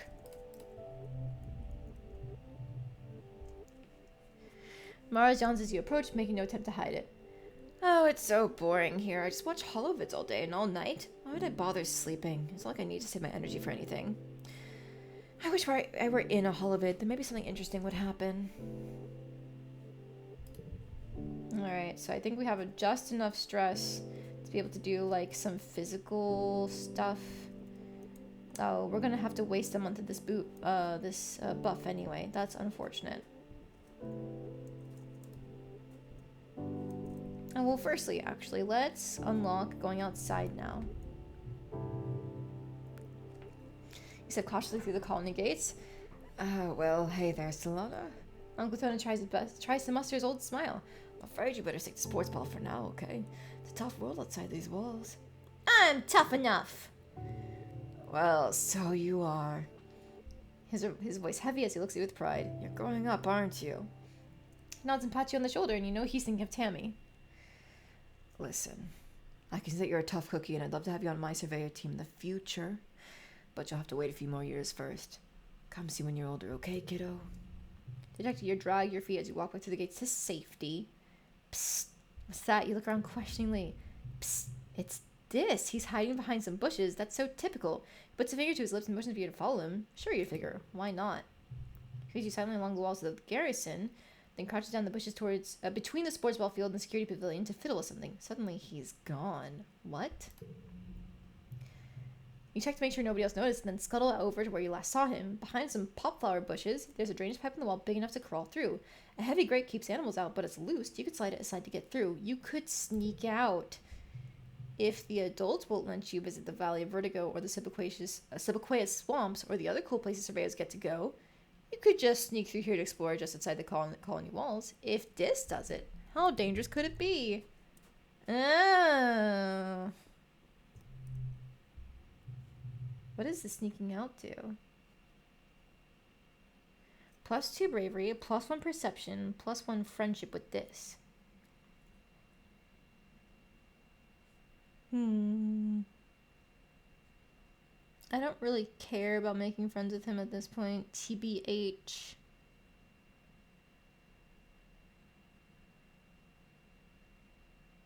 I wish I had something that boosted my animals.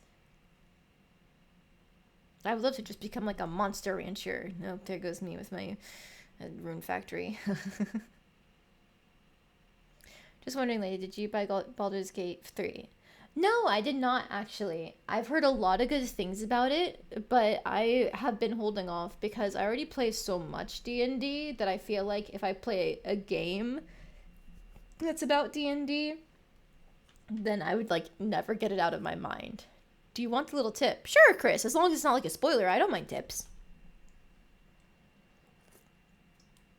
I already spent enough time thinking about D&D as it is, honestly. If Baldur's Gate ever goes on sale, though, I'll definitely pick it up, because I feel like it's kind of hard not to play it at this point.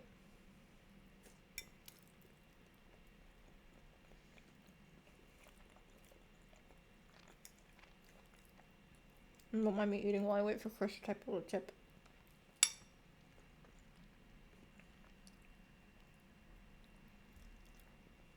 Sneaking out might help me. Okay.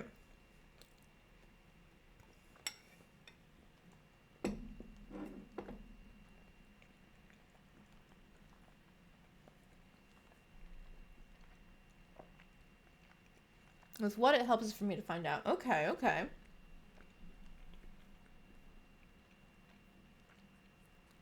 Can we by force make someone Irish British? Oh my god, okay. If we were to make somebody here Irish British, who would you choose, guys? Since Subi apparently just really wants me to bring back an accent. Or, like, if there's people we haven't met yet who would be a better pick, you could also tell me that. A protagonist? Solana herself? Wouldn't that mean I have to do the same thing for her parents? Oh, God.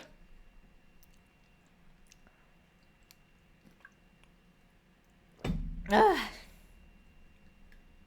If it is what you guys want, I can do it. Anemone or Solana?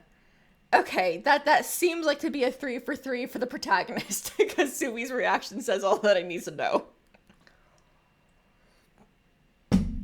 Alright, you've made your choice. You're going to... Yeah, Anemone is ginger, that's true. It's fine. It's fine. You've made your choice, everyone. You're forcing me to bring out the rough accent. I'm gonna commit to this. I hope you know. It's on you. Oh, our description about us changed. You're 11 years old and your bird-like eyes miss nothing. You can take a beating or drop a brick on your foot without cursing, and your best friends say you're a great listener. She, her. That's cute. You're still getting a sub from you.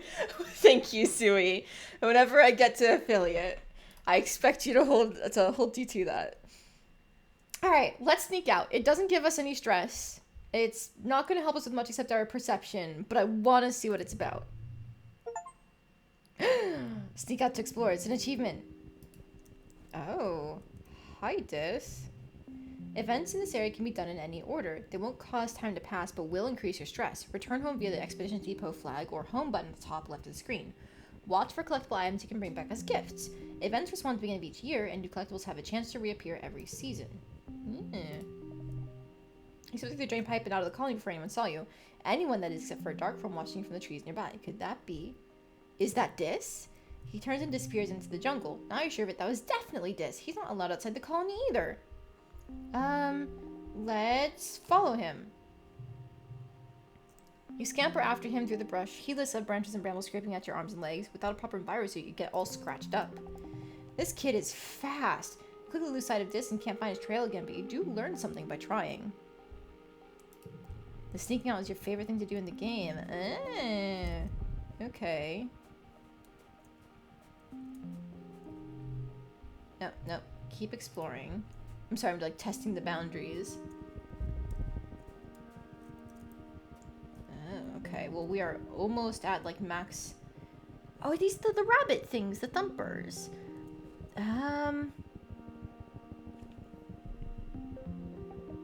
I'm assuming that. Yeah, I'm assuming I'm gonna get like one more event at best, and I'd rather not do something while I'm at full stress in case there's any negatives from doing something at full stress. So let's try this. You leave the path and sneak through a strand of mush trees to one of the little sawmills dotting this area. It's a small but busy operation, 3 people feeding a mush tree logs into some kind of machine, while a fourth one directs a 4-legged robot with a plasma saw mounted on the front. What do you think Anemone's genetic enhancement is? She's got blue scales. Is she a fish? Can she swim? Blue scales, blue scales. What else would that be? Is she a bug? No, bugs don't have scales.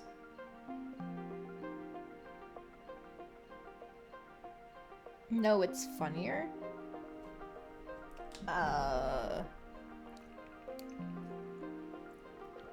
Can she breathe underwater? But there's no water here, so it doesn't matter?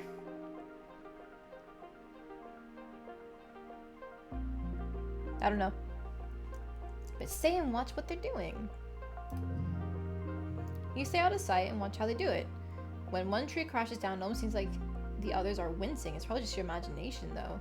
They aren't planting new ones or leaving any behind. You know the mush trees will grow every year, but can they still grow when you cut down everything like this?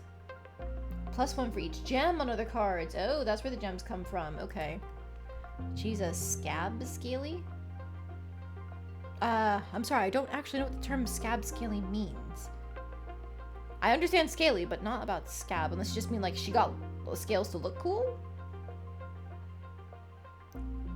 Or, oh, are you talking about that text where she had like a scratch and like her scales are from when she heals? It's just she's a lizard, not a fish. She heals like a lizard. Is that it?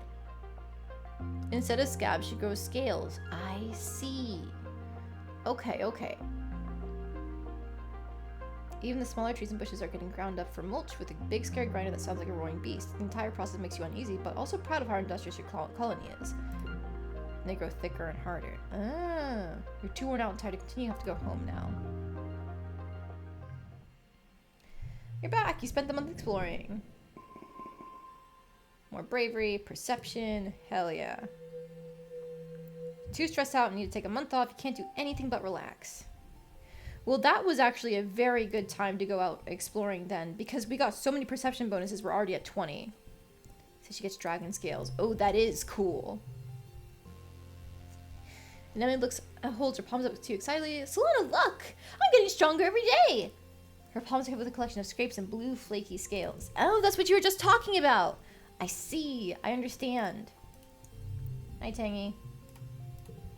Screw you. Hi, Dis.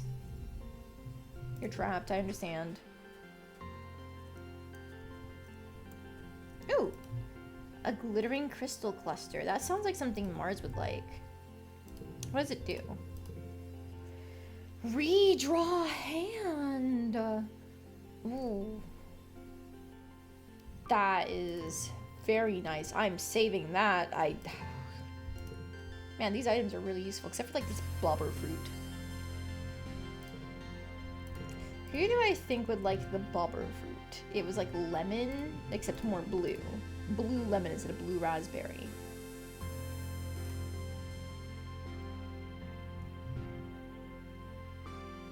Maybe cow? Let's try it. Let's find out. Take a fruit. You like plants, right? Likes blue bobber fruits. Alright. Oh, food. Cal grabs the food out of your hands and remembers his manners. He gives you a big hug. Thanks, Solana. I'm starving. How did you know? Oh. Hold this to your head now, my darling. You hear as you went to the garden looking for Cal. It'll help with the swelling. Cal's sitting with his mother, Auntie Tira. Oh, she's so pretty. Who kneels beside him holding an ice pack to his head. Cal's eyes are a little puffy. He rubs them stiff as you approach. Hello, Solana. Don't worry. Recalcitrance just took a tumble off of something he shouldn't have been climbing. That's his name, Recalcitrance? Oh, no wonder he goes by Cal. Mom, it wasn't that bad. Are you gonna be okay? I'm okay. I just bumped my head a little. Mom always knows how to make it better, he says with a boyish smile, even if I'm old enough to take care of myself. My brave boy. Thanks for humoring me. Looks over to you. Don't let him show off for you, Solana. Ground-based feats of bravery only for the rest of the day. Cal whines and wrinkles his nose. Tira laughs and wraps in a big motherly hug, rocking him back and forth. Despite his protest, Cal's eyes close in happiness. He really loves his mom. Oh no, I hope she doesn't die. Ugh, terrifying. Oh wait, hang on. Didn't they say they'd have a shop for kudos? View notice board. Colony security rating 0% red. Oh, I thought they'd have a shop. Mars is watching her holoscreen intently. She shushes you before you can get a word in. They're about to kiss! Mars hisses, barely giving you a second look. Is this where the shop is? No, I guess I'll look into it when I'm not at full stress. This month we rest. Oh. Clicked on your holopalm. Approach Mars and Days. Okay, you know, I'll talk to them. It's nice to take some time off to chill after all the stress of school and work. Not to mention the mental toll of just living on this unpredictable planet. Looks like you're not the only one who needs some downtime. Some of the other kids are also relaxing in the lounge. It's okay, but you do stink. You hear Mars defend herself. It's not my fault you can't tell. Maybe your nose stopped working, but the rest of us can smell it, and... She shows her hand in front of her nose and makes a P.U. gesture and turns to you. He smells awful, right, Solana? I can be mean to him? No! I don't want to be a bully. Stop being so mean. You stand toe-to-toe with Marshy was even a diss. Ah, fine! I'm sorry, Dis. I was just trying to help, but I should have said it in a nicer way. Not everyone in life is going to tell you the truth, you know.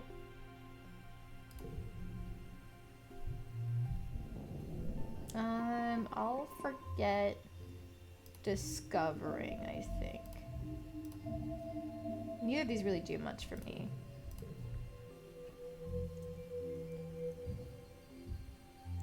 It's pollen season, it's pink! Alright, anything new here? Looking like no dialogue changes. You spot your dad looking longingly towards the forest.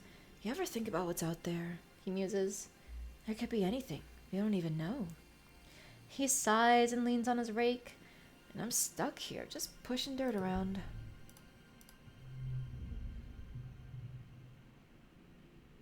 You learned at a young age not to sneak up on your mom. She's jumpy and gets kind of mean if someone surprises her. That's just how she's always been and you never mentioned it.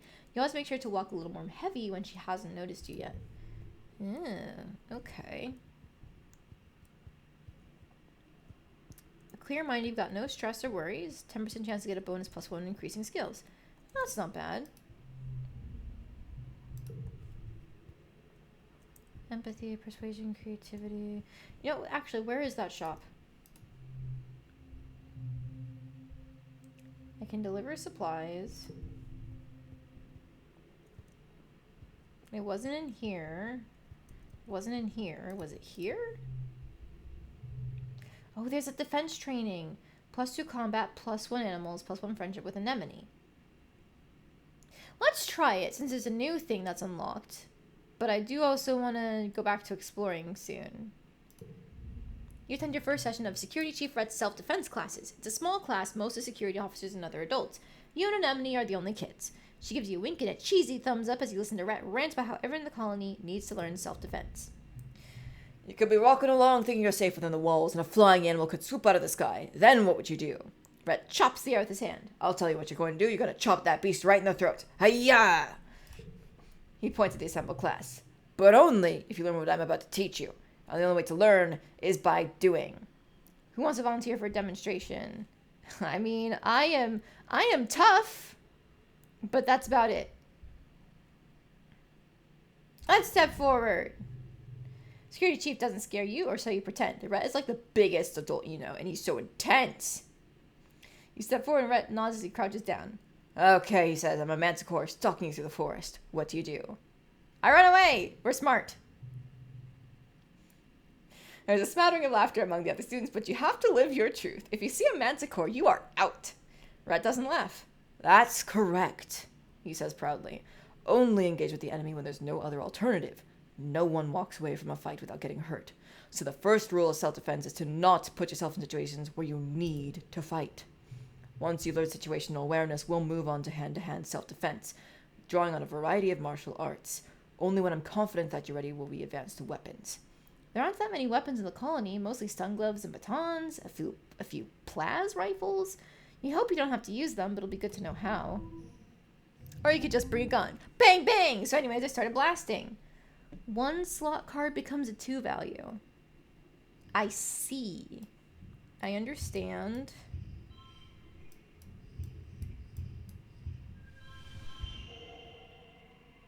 Ooh, a super goal. Nice.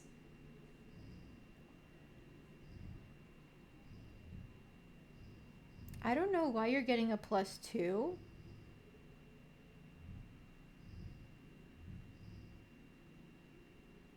Why are you getting a +2?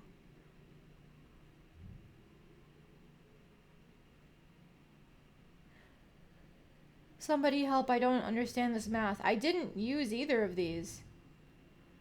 2 from battle condition, card becomes 2? Huh? 1 slot becomes a 2? But this was a 0 slot. How did it turn into a... Huh? 1 slot card value. Oh, it's not talking about the base value of the card. It's not talking about the one value. It's just talking about any singular card becomes a 2 value. Oh, I thought it was saying you need to turn a +1 card into a 2. Oops. Okay. Well, I hit the super goal, so you know what? We're fine. I'm gonna take this hand, and if it's not the best one, I'll cry. Yeah! There we go. +2 from 1 challenge and the super goal, and then we got our eagle eyes, of course. Nice.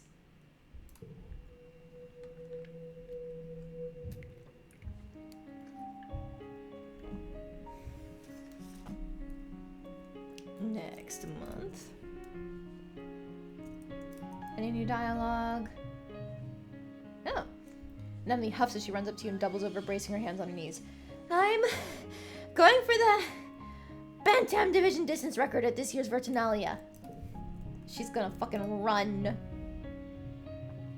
You don't see Dis at first, but you do hear rustling followed by the screech of metal on metal. After a few minutes of looking, you spot Dis placing large rocks in the front of a piece of corrugated metal leaning against the wall. He stops and looks at you. You didn't see anything, he says, going back to cover up his tracks. Are you still the same? Yeah, I figured. Hey Cal, how you doing? Cal's scooting an empty wheelbarrow through the gardens. Beep beep, I'm a garden bot, get out of my way. He pulls up beside you and laughs. Hey Solana, what's happening? We still need to get to Biology 20 to speak with him about that card. I meet your dad adjusting a watering pot in your mom's flower garden. He's having a sneezing fit, his eyes runny and red. You're alarmed. You've never seen him look sick before. People were hardly ever ill in the stratosphere, except sometimes when the 0G rooms made them queasy. Oh, not to worry, my little beanstalk. I'll be fine. It's just pollen making my head a little stuffy. He wipes his nose with a handkerchief and looks around. Everywhere you turn, the air is soupy and tinged with pink from all the floating pollen. On Earth, we used to call this hay fever. Even though it had nothing to do with hay, your mom cuts in, carrying a large bouquet of flowers. The native flowers seem to be in full bloom this time of year. She buries her nose deep in them, and they smell fantastic. Your dad smells kindly and agrees that they sure are beautiful, then he blows his nose loudly. Sniff the flowers. They do smell good and they look harmless. Your dad's eyes look so sad, but maybe that's just the allergies. Hey, Solana, I know the last few weeks have been very hard for you. This might be a good time to relax and stick around in the quarters wing. Is that a hint? I'm talking about the pollen.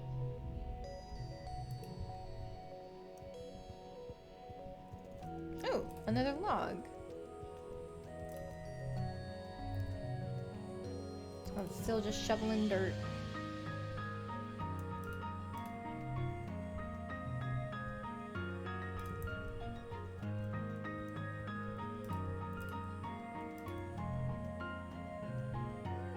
I mean, it sounds like it was a hint to go and relax, but we're already so low on stress. That feels like a waste. Read the defense training thing? Oh wait, no, that was in regards to the challenge, but I was asking about what it meant. There's no reason for me to really be... Well, if I do biology, I can get the card from Cal, which is probably good. But they did suggest to avoid going too wide.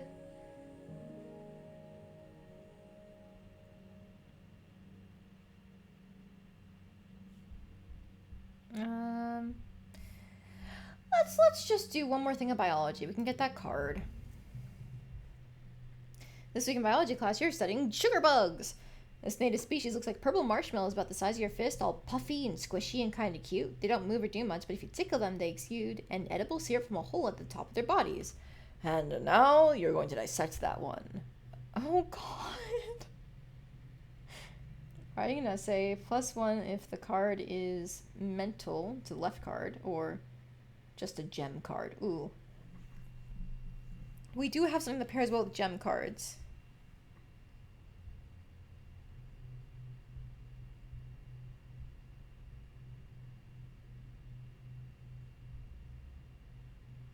Alright, let's go for it.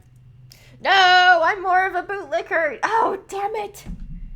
Half the time I'm not even thinking of it, and then surprise, you get more loyal, and it's like, no! You're given a thankfully already deceased sugar bug to work on. The moment your scalpel slices it open, a horrid smell assaults you, sweet like rotting fruit. Yuck. You see Tang trying not to gag too? What is... I can still be defiant from here?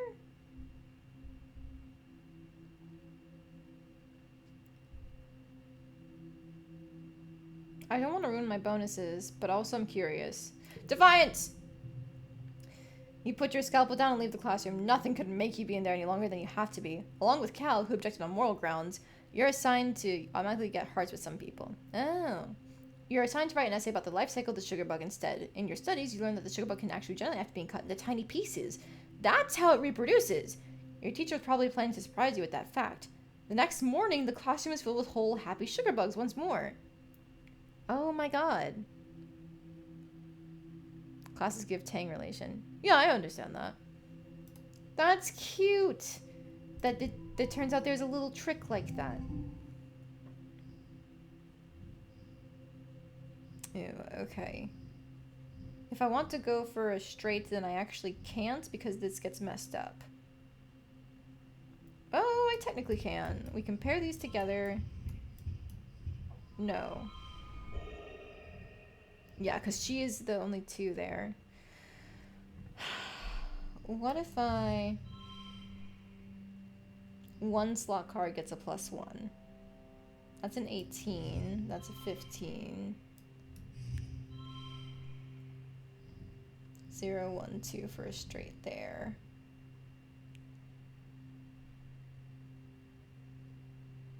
Go for something most relation to this game, our end. Yeah, I can imagine it's you know, the cute things get rarer and rarer as the time goes on, huh? This is fine. Surely nothing bad can happen. Again. Teehee. I'm trying to think, is there any other combination? These are the exact same card, 0, 1, 2. No, that would break the pairs here. I'm gonna assume this is our best hand.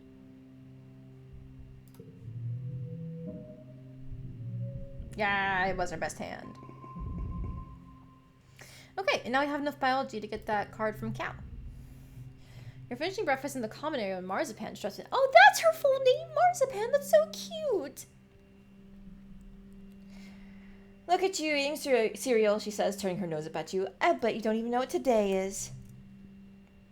Can I know what today is? No, I don't even know what your birthday is. I'm sorry.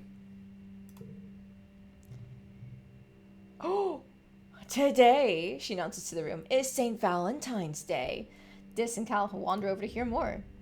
Back on Earth, it was a day when everybody had to give their best friend a gift, especially sweets. Then you put those sweets under your pillow and it makes you dream about who you're going to marry. And there are decorations of hearts and arrows and pigs. Best friend, quotation marks, yeah. Pigs? We don't even have pigs here. Before Mars can answer, Dis snorts. This is dumb. Mars brain just made it up to get free candy. As he leaves, Mars shouts back, well, nobody's going to pick you anyway. You stink. I know who my best friend will be. It's Cal. It'd be really sad if he doesn't pick us, though, huh?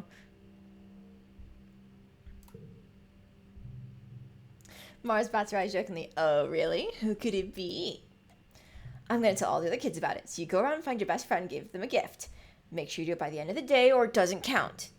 And if too many people want to be my best friend, I'll hold tryouts for the position. It's only fair.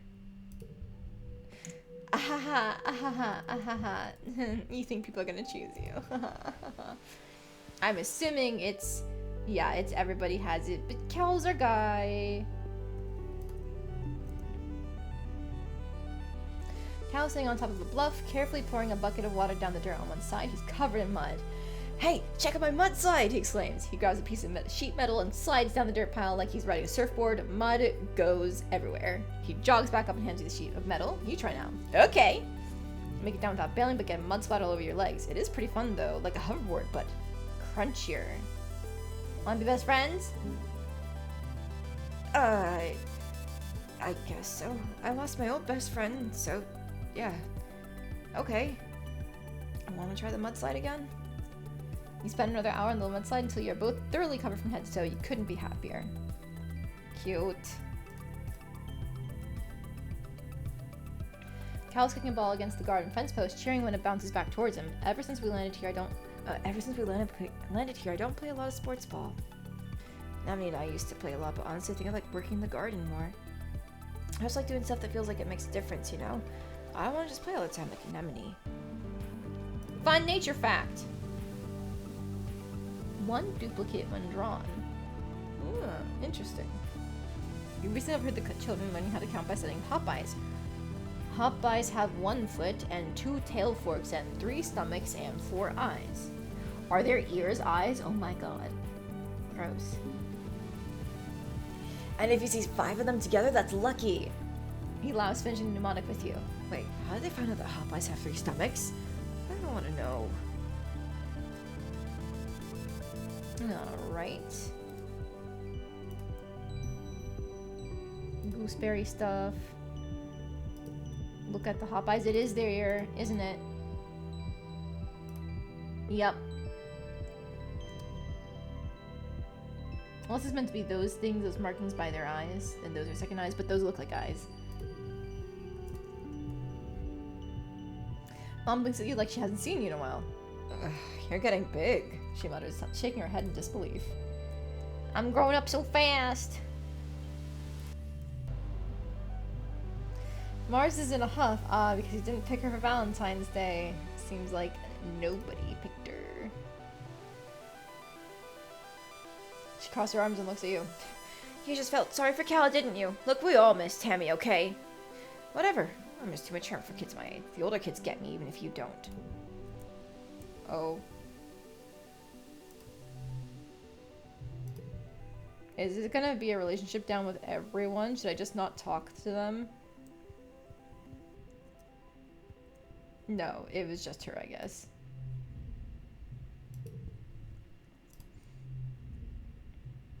Getting tougher every day. Tanya's just gonna be mad at me again. I was supposed to give somebody something today. Would you like a mushwood log? It's a plant.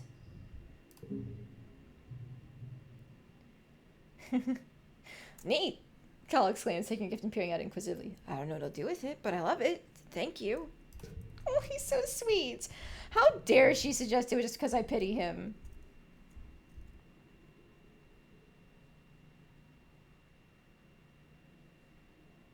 Tammy. It's fine. It's fine. We've got a new best friend now. Okay. Do I want to do more of the defense training? You know, let's do some explorations. Sneak out to explore. So we went over here this way. Oh, another log to make up for the one I gave away. You sneak up to the expedition's office at the colony gates. Nobody's seen you yet. The lively hustle through the gates kind of makes you miss your friends inside. If you want to go home, you can sneak back through that drain pipe. No! We're still exploring. Thank you very much.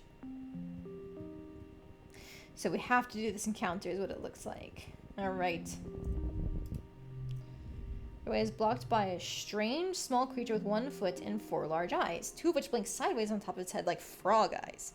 This must be a hotbot. You've heard people talk about them, but you never see one up close. And keeps something's foot on the ground really loud. What is its deal? Is that meant to like figure? I would like to take the non-violent solution because I know that they are passive. It's thumping its foot and being scared, so that means it's gonna run away soon. Let's find out what its deal is. Oh god! Oh no!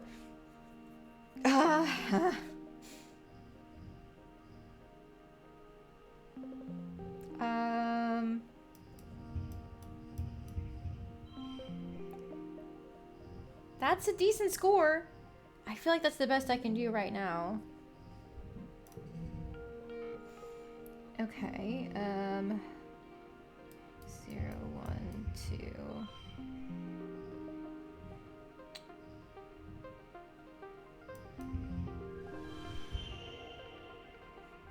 Oh, nice. Nice. Super goal. Next round, and then 0, 1, 1.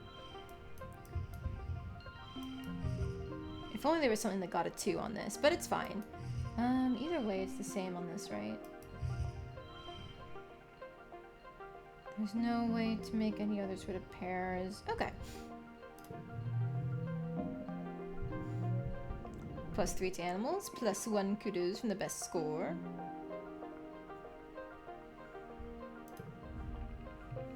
You stop trying to just get past it and listen. You can hear little squeaky noises from nearby. It's probably warning you away from its nest. You carefully avoid the nest while speaking in soothing tones. The agitated little guardian titters warnings at you, but eventually lets you by. Yay! We made friends, kind of. Not friends, just not enemies. There's so much going on here. This is cool. Some farmland has spilled outside the walls. The fields don't look like doing very well. Nobody's around right now. In fact, it looks a bit abandoned. There's some meager looking crops ready to harvest, but animals are starting to get at them. Let's try to salvage it then. You pull up a handful of wrinkly tubers. They're probably supposed to be potatoes eventually, or maybe yams. It's hard to tell. You dig around a little longer, but it's all pretty picked over. Is that in their collectibles? No, okay, maybe that was the wrong choice, but it's okay. There he is. There's the little lad. Ooh. A medicinal root. Tammy might have liked those. Plants grow fast during pollen. They choke the path here and you can't see an obvious way through. Push your way through the plants is a perception challenge. I've got good perception. Let's try it. +1 duplicate when drawn. So I got a bigger hand now, I see.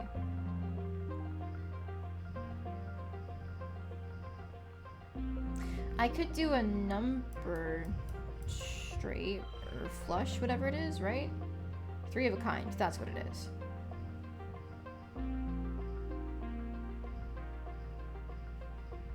I'll try that. 0, 0, 0. Put the 2 here for more points, and the next round we can just try and make a big one as good as we can. Oh, when you start with an extra card in your hand, it redraws you up to that point as well. Nice. 0, 1. I don't have a 2. That's unfortunate.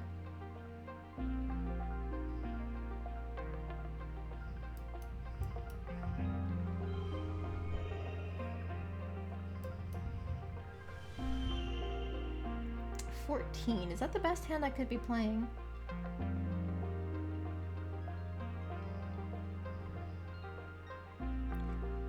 No, it's not. Oh yeah, I guess it is. -2 to neighboring empathy cards. Putting them here doesn't do anything to help us. I can't take a -2 there. Changing those numbers doesn't do anything.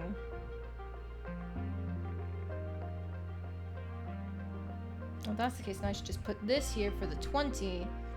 And I think that's my best hand. Oh, that's cute. The first words card is very similarly designed to the that's debatable card where you're talking around and just doing some bullshit. Oh, that's cute. That's cute. We're fucking around and finding out. Finished a very weird playthrough of the game. What made it weird? That still wasn't the best hand we could have played. No! My kudos. You find a good stick and whack, whack, whack your way through the tangle of new growth. Take that, nature. Oh, I don't have much more I can do. Why is he out here? Okay, well, hang on. Before I do anything else, I want to go talk to this, because that seems important. You spot Dis sitting in a clearing, but not before he sees you first. Instead of sneaking away as usual, he stays still as you approach, like it's totally natural that he'd be sitting in the middle of the jungle so far away from the colony walls. Now that you think about it, you're a little glad to see him. You are so far away that you can't see the walls anymore, and it's really weird out here, and it's getting late. This stares unblinkingly at you as you approach. Hi, Solana. Reacted to spoilers, so you died eventually. Ah, I see. Hi, Dis.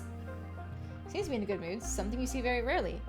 As you see Utopia out there, Chief's Veritonian is easy to sneak past, but Utopia has like X-ray vision eyes or something. She'll catch you for sure if you get too close. She caught me once and I got in big trouble. How about I show you something cool? Sneaking out will be our secret, okay? He jumps up and walks a little ways into the trees. You follow.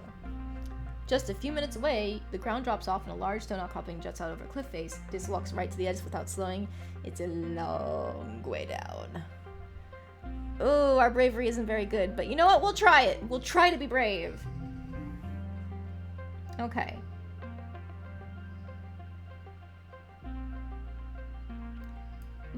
Zero. Because it's 3 of a kind yellow. That's a 9.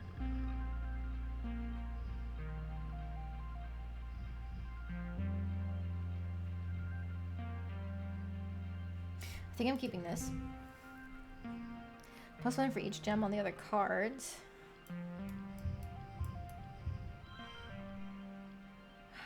And that's a 6 there. That would be a really high DC to meet. We can just play this and get some free points. That noise is ominous. Okay. Sure. We're fine. I'm gonna hold on to this just in case we get any gem cards. And we got unlucky. Rip. 2, 3, 4, 5, 3.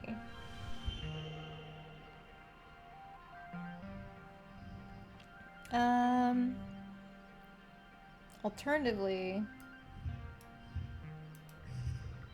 Okay, that's a much worse hand there. The straight bonus, I think, is a lot better than any sort of, like, pair bonuses we could be getting. Okay, let's try that hand and see if that works. Yeah, okay, kudos. Plus your friendship with this, a beautiful vista. It's a, oh, it's a rainbow card, so it must be any card type, and it's a gem. That's pretty decent. -30 stress, too. We can keep exploring. Let's go. You barely step out onto the rock and walk out to the edge with Dis. You both sit down, feet dangling over the precipice, and look out at the amazing view. It's incredible. You snap a picture with your hollow palm, but you won't share it on the net. This is your secret. Yours and Dis's.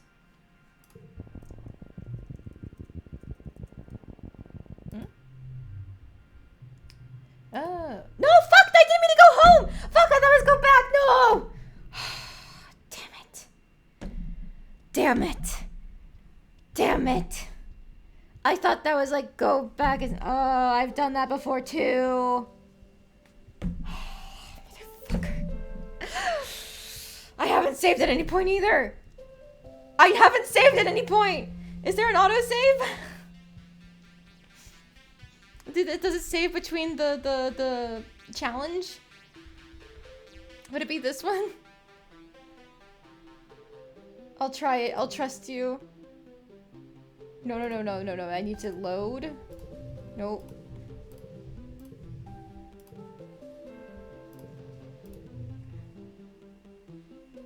Let's try it. Ah, okay. Oh, hi there.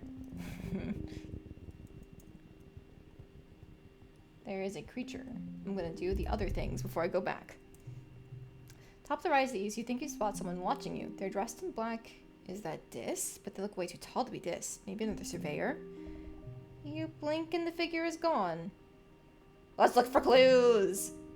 You bushwhack it down into the valley and up the other path to where you thought you saw them standing.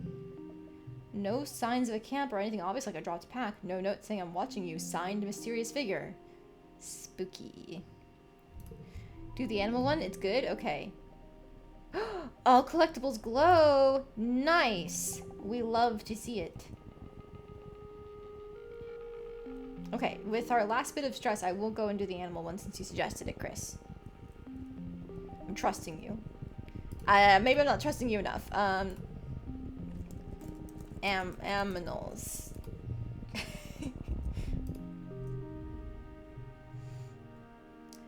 There in the clearing, the most majestic creature you've ever seen. It's like a unicorn from your dad's storybooks, but with leathery reptile skin that shines when the light hits it. It moves so softly, like it doesn't even disturb the ground. It could be dangerous, but you want to see what it does. Be as quiet as possible. Our perception's really good. Come on. There's our rainbow card.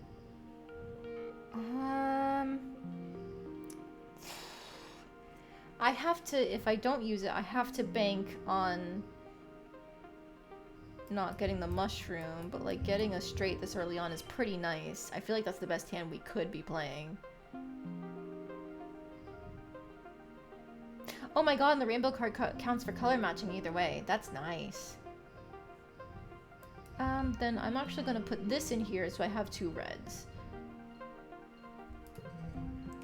Ooh! Nice. Okay, we love to see it. Excellent.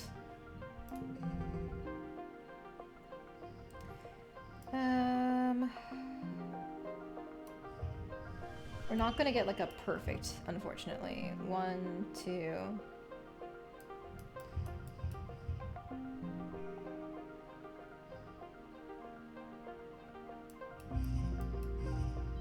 That gets us to a 20.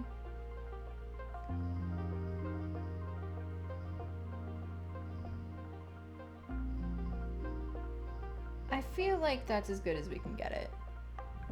Because we can't do any sort of straights unless... if we ruin our 1 and 6 combo, we could do... 4, 5. Oh no, but it'd have to be... No, I can't do a 4, 5, 6 because... Yeah, this is the best one. 20 is 19 over the super goal. That's true. That's true. Yeah, let's just go with this hand. I keep thinking about like kudos bonus for the best hand. There we go. Ha, ha, ha. As you settle in to watch it from behind a strand of mush trees, the Unisaur looks up to you. Startled by your movement, you try to hold perfectly still and quiet your breathing. After a tense moment, it goes back to its business.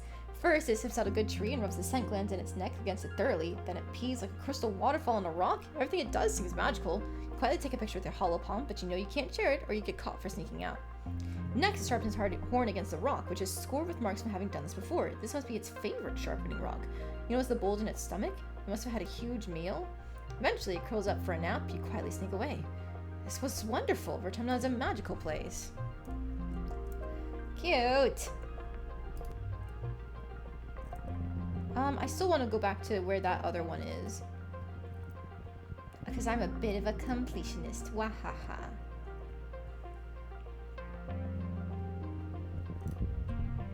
A large woolly blue creature. Oh, those are the float cow things. They can float using helium. Oh, if I had animals, I could milk her. A large woolly blue creature is floating here a meter off the ground. It seems to be upside down, which is causing it some distress. Its segmented legs kick uselessly in the air as it tries to right itself. This must be a float cow. The colony is working on domesticating these, though you haven't seen one up close before. Her slitted eyes look at you imploringly. She makes a helpless lowing noise and tries again to flip over, but she can't. But we can with our animal's 10. Okay. And perception and animal speed and stress relief. It is very good. I should have trusted you, Chris. This is the only reason why I can do this now is because you helped me go there. Close look at the float cloud. You've heard that they float using a certain ratio of liquid to gas in the membranous bladders. So have some consideration. You forgot the bladder on her back was too full of liquid. So we can pop her then. There's nothing for it. You have to pop her dorsal bladder and let the liquid drain out, or she'll never be able to flip over. She struggles and screams. You open your utility knife and jab into her bladder. Immediately, you're drenched by a hot explosion of what you hope is milk. That's not milk. I'm sorry. I read the little lore bits on how this works. That's urine. I'm sorry. Gross, gross, gross. The float cowl spirals away from the sudden jettison of liquid propels her away from you. You hope she'll be okay, but you're decidedly not okay with how you smell now. Okay, I don't think we have... Well, we only get stress afterwards. But what happens when you get to max stress from something?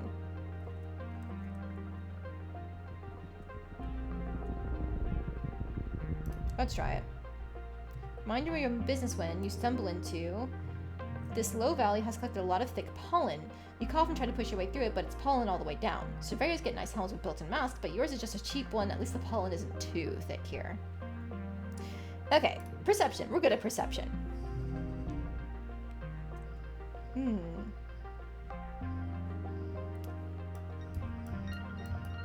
We can at least get the color bonus going here, and that's not a bad hand at all.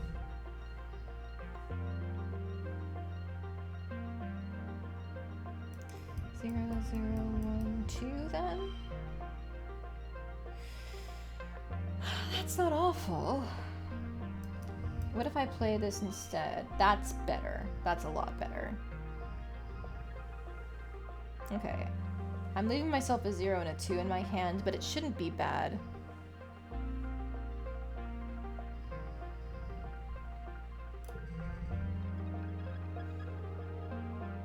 Okay. +1 for the gem on each of the cards. I don't have a 1. But I could do a 2, 3, 4, 5, and then a 3.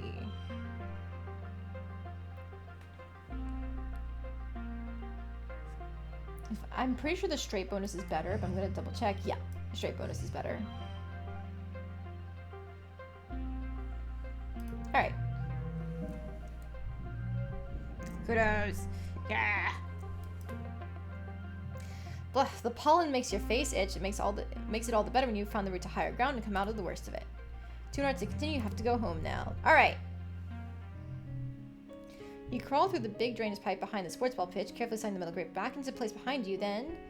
I needed perception. Carefully check that the coast is clear. Good thing, too, because Uncle Tonin is passing by on his way to the garrison. You'll curl up in the shadows and wait for him to leave. That was close.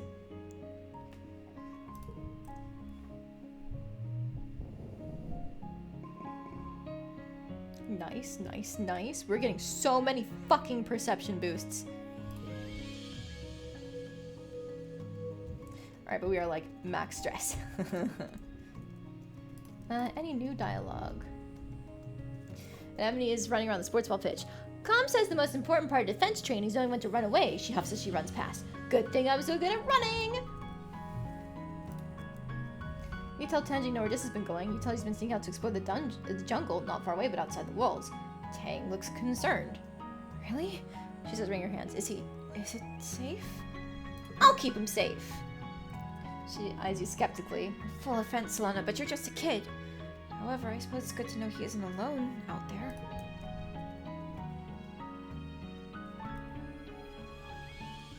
Hi, Dis. Dis is sitting in the grass near the big gates that lead out to the jungle, just staring out into nothingness and picking absentmindedly at the weeds. He pretends not to notice as you approach. Let's sit down. We shared a moment. He shifts uncomfortably as you sit, but doesn't say anything. You both just hang out, saying and doing nothing. You stare out the big gates. The grass in the colony is trimmed short by garden bouts. But out there, it's wild and as high as your waist. Head Severitone is prepping his equipment for an outing. He's bringing a lot. Maybe he's going to stay out overnight. You're starting to wonder if Dis will ever acknowledge you when he says, I've gotta go. As he stares down the hill, you pause and says, this is a good spot. I'll probably come back here tomorrow. We're making friends. Kind of. Yeah, we're at 12. Hi, Cal. How you doing? Cal's kneeling in the dirt, carefully planting a piece of potato. When I was a kid, I thought everything grew from chopped up pieces of bigger things, and that's how it works for potatoes and onions. He sits back on his heels, a funny look on his face. I guess I must have never thought about how babies are made, huh? It's okay, you can be a little dumb as a treat.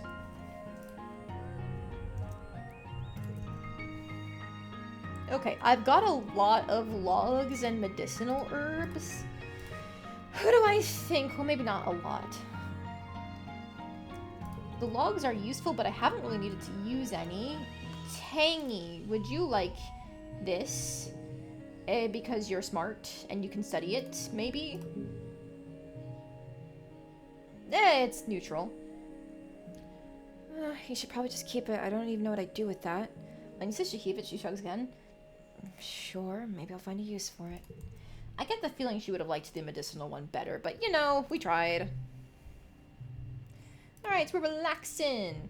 You split your time between watching holovids, listening to music, and studying for class. Occasionally someone asks you to run an errand for them. You go on long walks. Overall, you spend the month relaxing, doing whatever you want, whenever you want. You really needed this.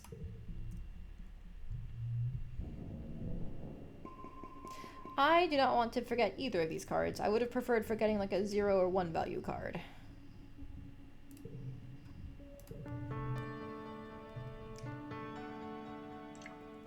Oh god, I'm not ready for this. Twins share 1 like of item. Oh, interesting. That's good. Alright, good to know, I guess. My big stat gains have all been in perception and nothing else. I am just as creative and empathetic as I am in previous years.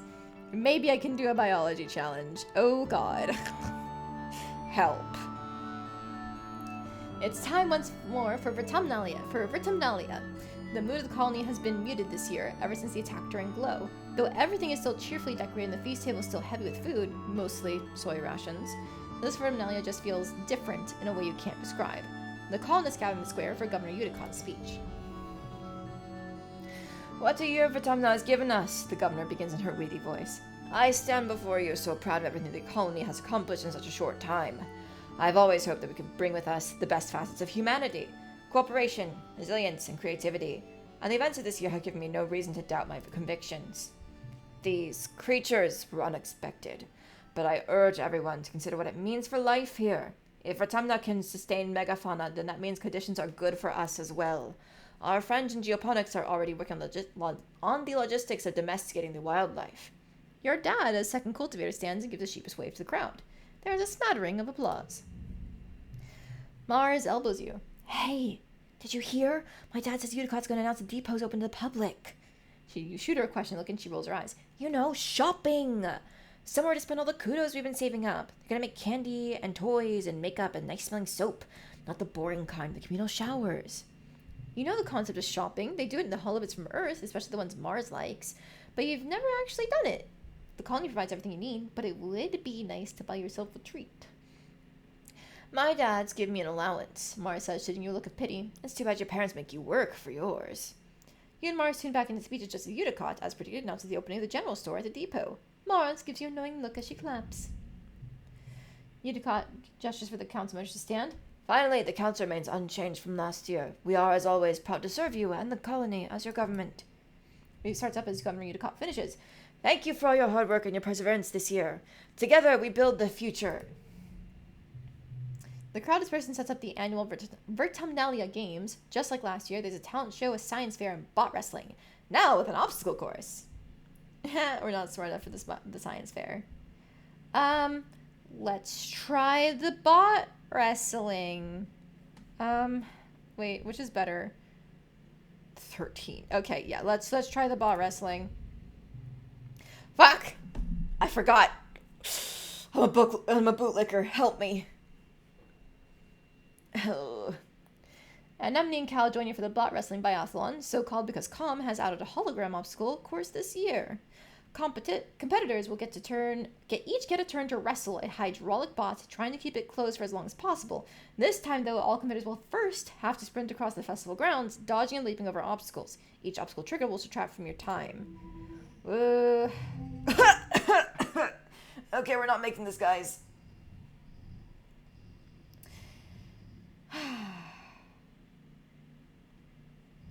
Okay. Well, we might have a chance. That's already a pretty solid start. Whether you like to lick boots, would an ice cream or candy taste better? It would! I don't know why I keep doing it.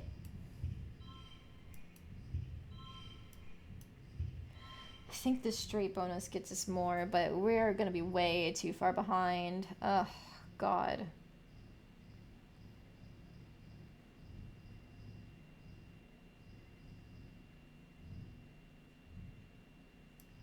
Just in case, that was an 11. This is a 13. Yeah.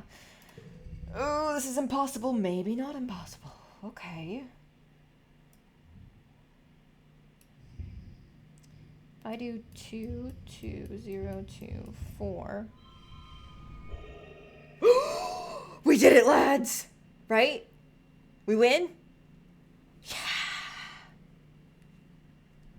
Let's go.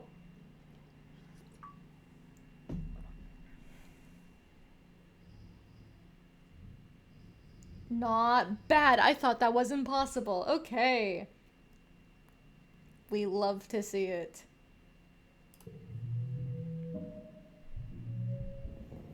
And that was the best score. Nice, nice, nice.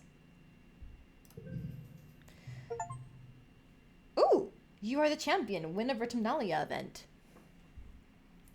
Look at you go. You do it. You didn't expect the hologram obstacles to move. The last one dances around you and gets in your way when you get close, but your reflexes are fast enough to dodge it. Calm hoots and hollers proudly at you when you absolutely destroy the competition. Even Anemone has to begrudgingly accept you beat her fair and square. She shakes your hand and tells you she'll win next year. Oh, we love a good winner. You're a winner and everyone wants to be your friend. Kudos doubled for 3 months. And nice, okay. After the no, I just rested. Fuck. That was a waste, wasn't it? Fuck. Damn it. Okay. I'll try to remember that. This gives stress by 50. Okay. After the festivities are over, everyone takes time out for a much-needed break. Mars organizes a water fight that takes over the whole colony, even the adults. It brightens everyone's spirits, even in the thick heat of dust. You end up on the top of the Western Wall with this, launching water-filled poof shrooms down on an unsuspecting Anemone in the sports ball court below. The wall seems like a neat place to hang out and relax, much quieter than the lounge if you're looking for some solitude. Yeah.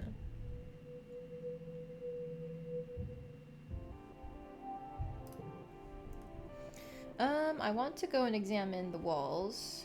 Where is the spot for it?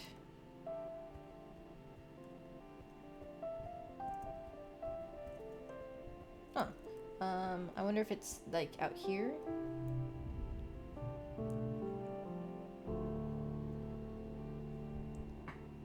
Review the beach here, view the map.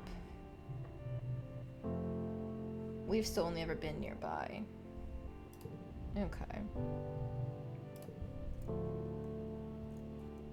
Anemone! So then I trapped it in my room! Anemone says, telling you all about the bug she saw in her quarters. Its wings were as big as my hand, and I feel it's like, whoa! It's bouncing all over the place like boing, boing, boing. She gestures excitedly, swinging her arms overhead. The bugs here are so big, and they're everywhere! I was gonna give it to Tang. She loves gross bug stuff, but she said I should just let it go because if it stung me, I might get weird mutant powers. I mean, other than the one I already have. I wanted to see if I got more weird mutant powers, so I started jumping around off higher and higher things until I was jumping off the back of the ship, and I got in so much trouble, but it wasn't even that high. She stops in her tracks. Hold on. She says, stooping to rub irritably at her knees for probably the 100th time in the past 5 minutes. Ah, I'm so die. I'm gonna die. I busted up my knees and it's so itchy. My scales grow in. Annie, don't pick at it! Chief Steward Antecedent's voice rings out across the garrison yard, pleasant but firm. It instantly transports you back to being in the ship Crash, tugging on her skirts and calling her auntie. Anemone jumps and stands up straight, her hands flying to her sides. Oh, she's the one who made us the cotton candy when Timmy died. I see. My mom! Anemone whines, digging her fingers into her knees as Auntie Sedent approaches you both. It's so scratch-tastically itchy! I know, lovely. Auntie Sedent soothes her, patting down her riotous red hair. But the more you peck at it, the thicker your scales are going to grow in. Anemone tucks her hands under her armpits to keep from scratching. What if I want to have cool scales? Auntie Sedent smiles indulgently. At the rate you're going, I'm sure you'll be covered in them before you know it. No need to rush. Anemone's skin is dotted with patches of protective blue-green scales that grow in whenever she gets a cut or scrape. She rubs the patch on her jaw indignantly, the one that she got when she ran headfirst into the food synthesizer back on the ship. Learned Anemone Augment. Auntie Sedent opens her satchel and pulls out a bundle of clothes. The queue for the nanoprinter is over a week long, so I patched your pants with scraps from your brother's clothing. Please try not to put any more holes in them or yourself, okay? She hands close to Anemone and kisses her on her forehead. Anemone sticks out her tongue and gags. Yuck! Anemone evaluates the clothes as her mom walks away. Galactic. She breathes as she runs her fingers over the odd-colored patches. Then, right there in the middle of the yard, she unashamedly squirms out of her pants and pulls out the new ones. Wow, looks like a fighter jet from the Hollows, she exclaims as she's showing off her new pants. Like when they stencil your kill counts on your plane? Or like a really cool scar. Yeah, you get it. My parents are scarred, just like me. Oh, that's cute. Was that meant to be like a friendship thing with her? I didn't think we were that good of a friend. Oh, it's a 10 friendship, I guess. Let's see. You don't have anything. You good? Okay.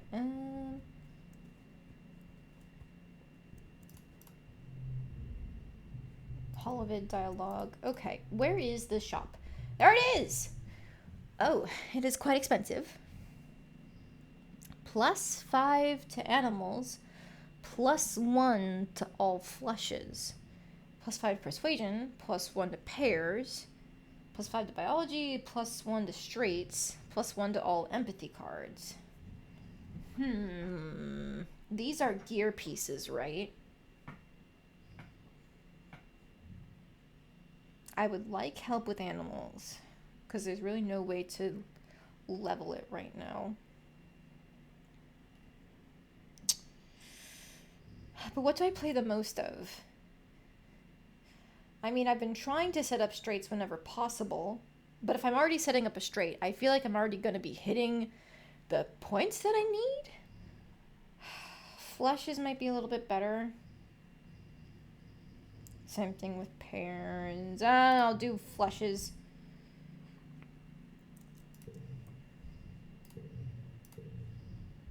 Okay, and then I should be able to equip this. Oh! Shit. I didn't realize. Just an unconditional +1 or a +1 for any flush. Ooh, now I'm regretting not getting the pairs because I didn't realize I couldn't wear both at the same time. Oof. Okay. Bad move. Alright, well, live and learn.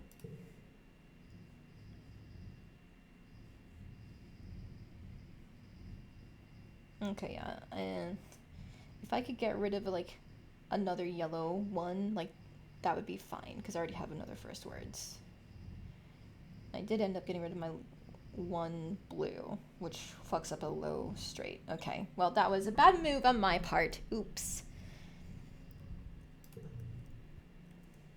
Okay. We had done a lot of exploring, but we get a lot of kudos right now for being popular from winning. Oh, this is where the relax on the walls is. Oh, so instead of relaxing back at the place, we could do it here and get some friendship with someone. Okay, okay. Combat, animals. What gives kudos? I know digging does. And I think this delivery stuff does too, doesn't it? Organizing, perception. It helps with our perception. But our perception is doing so well already.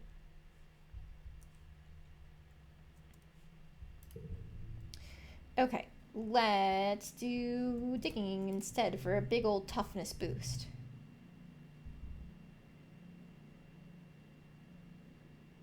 Yeah, and it helps with Cal. You're pulling weeds from the garden beds when you see a cow scurry past you, moving with a purpose. He doesn't even stop to say hello before he disappears into a barn while I'm following him. I slip into the barn behind Cal. He's so absorbed in whatever in that broken storage box that he doesn't hear you. You can do it! Come on, go, go, go! Creep forward, but the barn door creaks closed behind you, and Cal jumps. Solana! He says, moving between you and the box. What do I need? What do you need? What's in the box? Nothing. It's nothing. Whatever Cal's going to say next is interrupted by a chirping noise from the box. Cal gasps and whirls around, and you both rush forward to look. Inside the box is a pink caterpillar-like creature about the length of your arm, blinking up at you with big, multifaceted eyes. Its mouth parts wave at you and make a clicking, chirping noise. It's hatched! Hey, little baby, welcome to the world! You knew about this thing? Yeah, I showed him one of those first shipments of mushwood.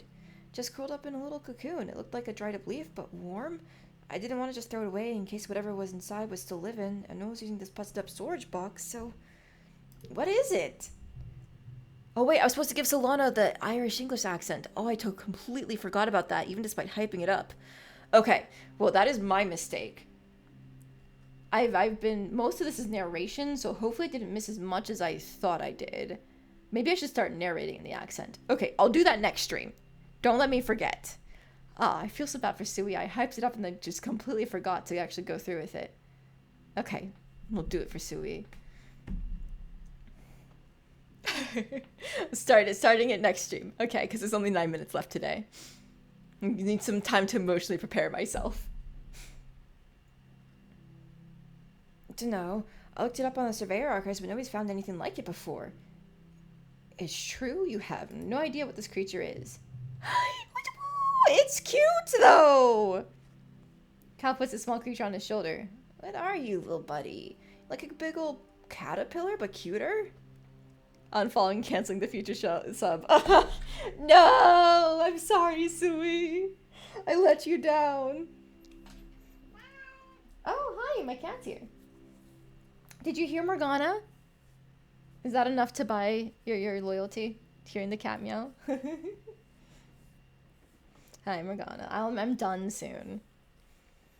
Cal puts the small creature on his shoulder. What are you, little buddy? You look like a big old caterpillar, but cuter. Tier 1 sub. Yay! The creature yawns, showing off circular rows of tiny, even teeth. It nestles against Cal's neck as he scratches it under the chin. Maybe we'll call you a dilly pillar?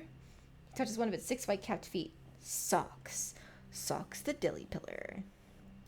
It could be dangerous, but I want to believe in this. You seem so happy. Circular rows of tiny, even teeth. Oh, that sounds so dangerous. I mean, it could be dangerous. Call pouts. Everything could be dangerous on this planet, though. Look at her. She's harmless. He pulls a leaf off of a potted plant and offers it to Socks, who greedily chomps it all up. See, she's a plant eater. Plant eaters are the good guys, like us. I have to hide her. Do you think she'll be okay if I keep her in the broken storage box? He places Socks gently into the box and closes the lid. I go back to sleep, little buggy wuggy. Sleep tight. He's so cute. I hope he lives. 1 slot card gets +1. Okay, alright. If I could get myself a 3, then that would be a nice straight opportunity. Alright, we're just gonna do this. Supergirl, a Lamau.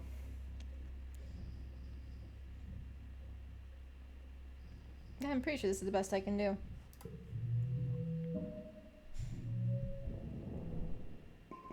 From best score and the popular status. Nice. That doesn't give us a toughness perk yet, it looks like. But we're almost there.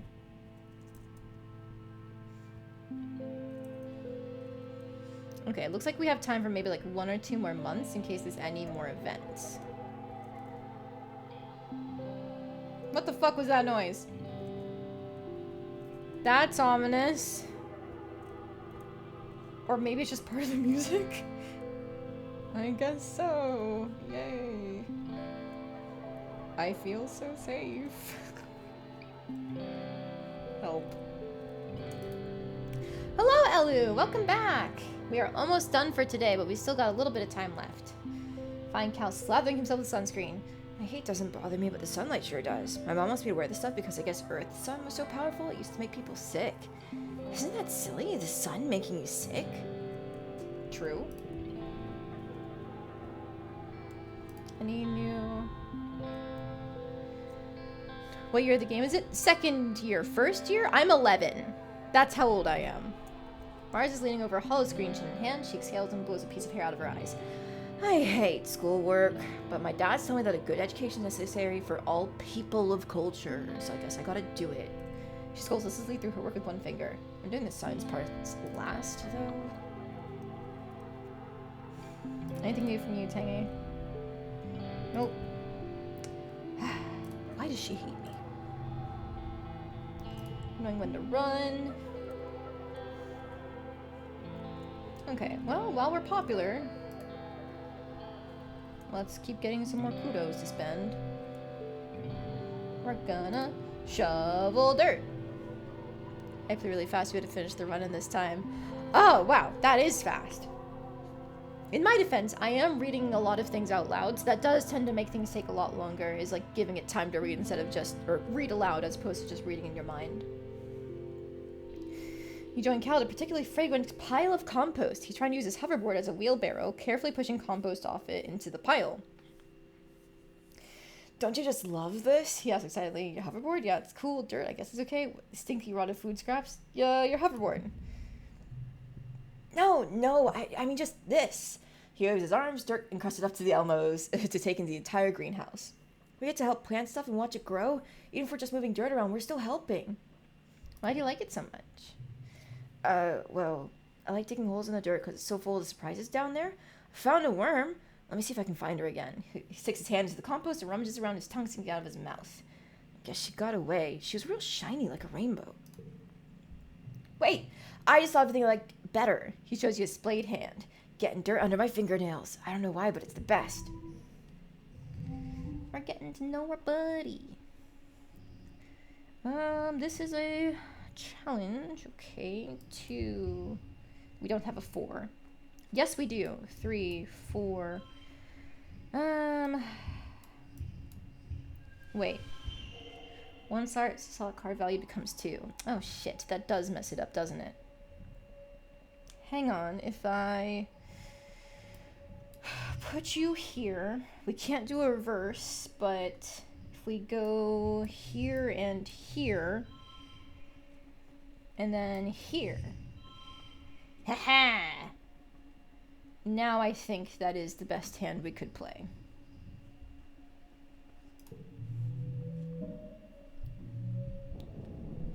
Yeah, there we go. We love to see it.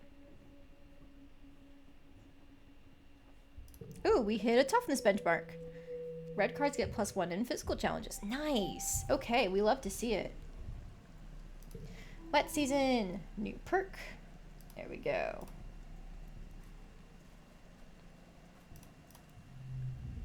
Dad doesn't have time to chat, but he waves hello. Drink enough water, blah, blah, blah. Cal is doing some stretches in an open area of the garden. Well, my mom's boyfriend is teaching me yoga, he says, looking at you from upside down. I can already do the child pose and downward dog. He flops over and lies on his back. This one is my favorite, though. Hello, Dis. The longer you look, the more you see. Okay. Looks like it's basically all the same for here. Anemone rolls a bobber fruit down her arm and flicks it to you with her elbow, then munches down on one of her own while she watches the construction crews work on the walls. Kinda cool, huh? She says. Soon this place is gonna look like a real colony. And Tangy, why do you keep pestering me? Alright, fine. I'll leave you alone. Fine. I didn't care about you anyway. Humph. First stream done. Okay, so I just checked and it has been a full 4 hours. So even though I do want to keep playing now, it is time to stop for today. But we'll be picking back up with more of this tomorrow. So for everybody who's with me tonight, thank you very much for joining me. I'm glad we played this game because I'm honestly really enjoying it so far. And I hope you guys will join me for, well, I'd say whatever fun thing is next. But honestly, I feel like we're overdue for some horrors, some fresh horrors.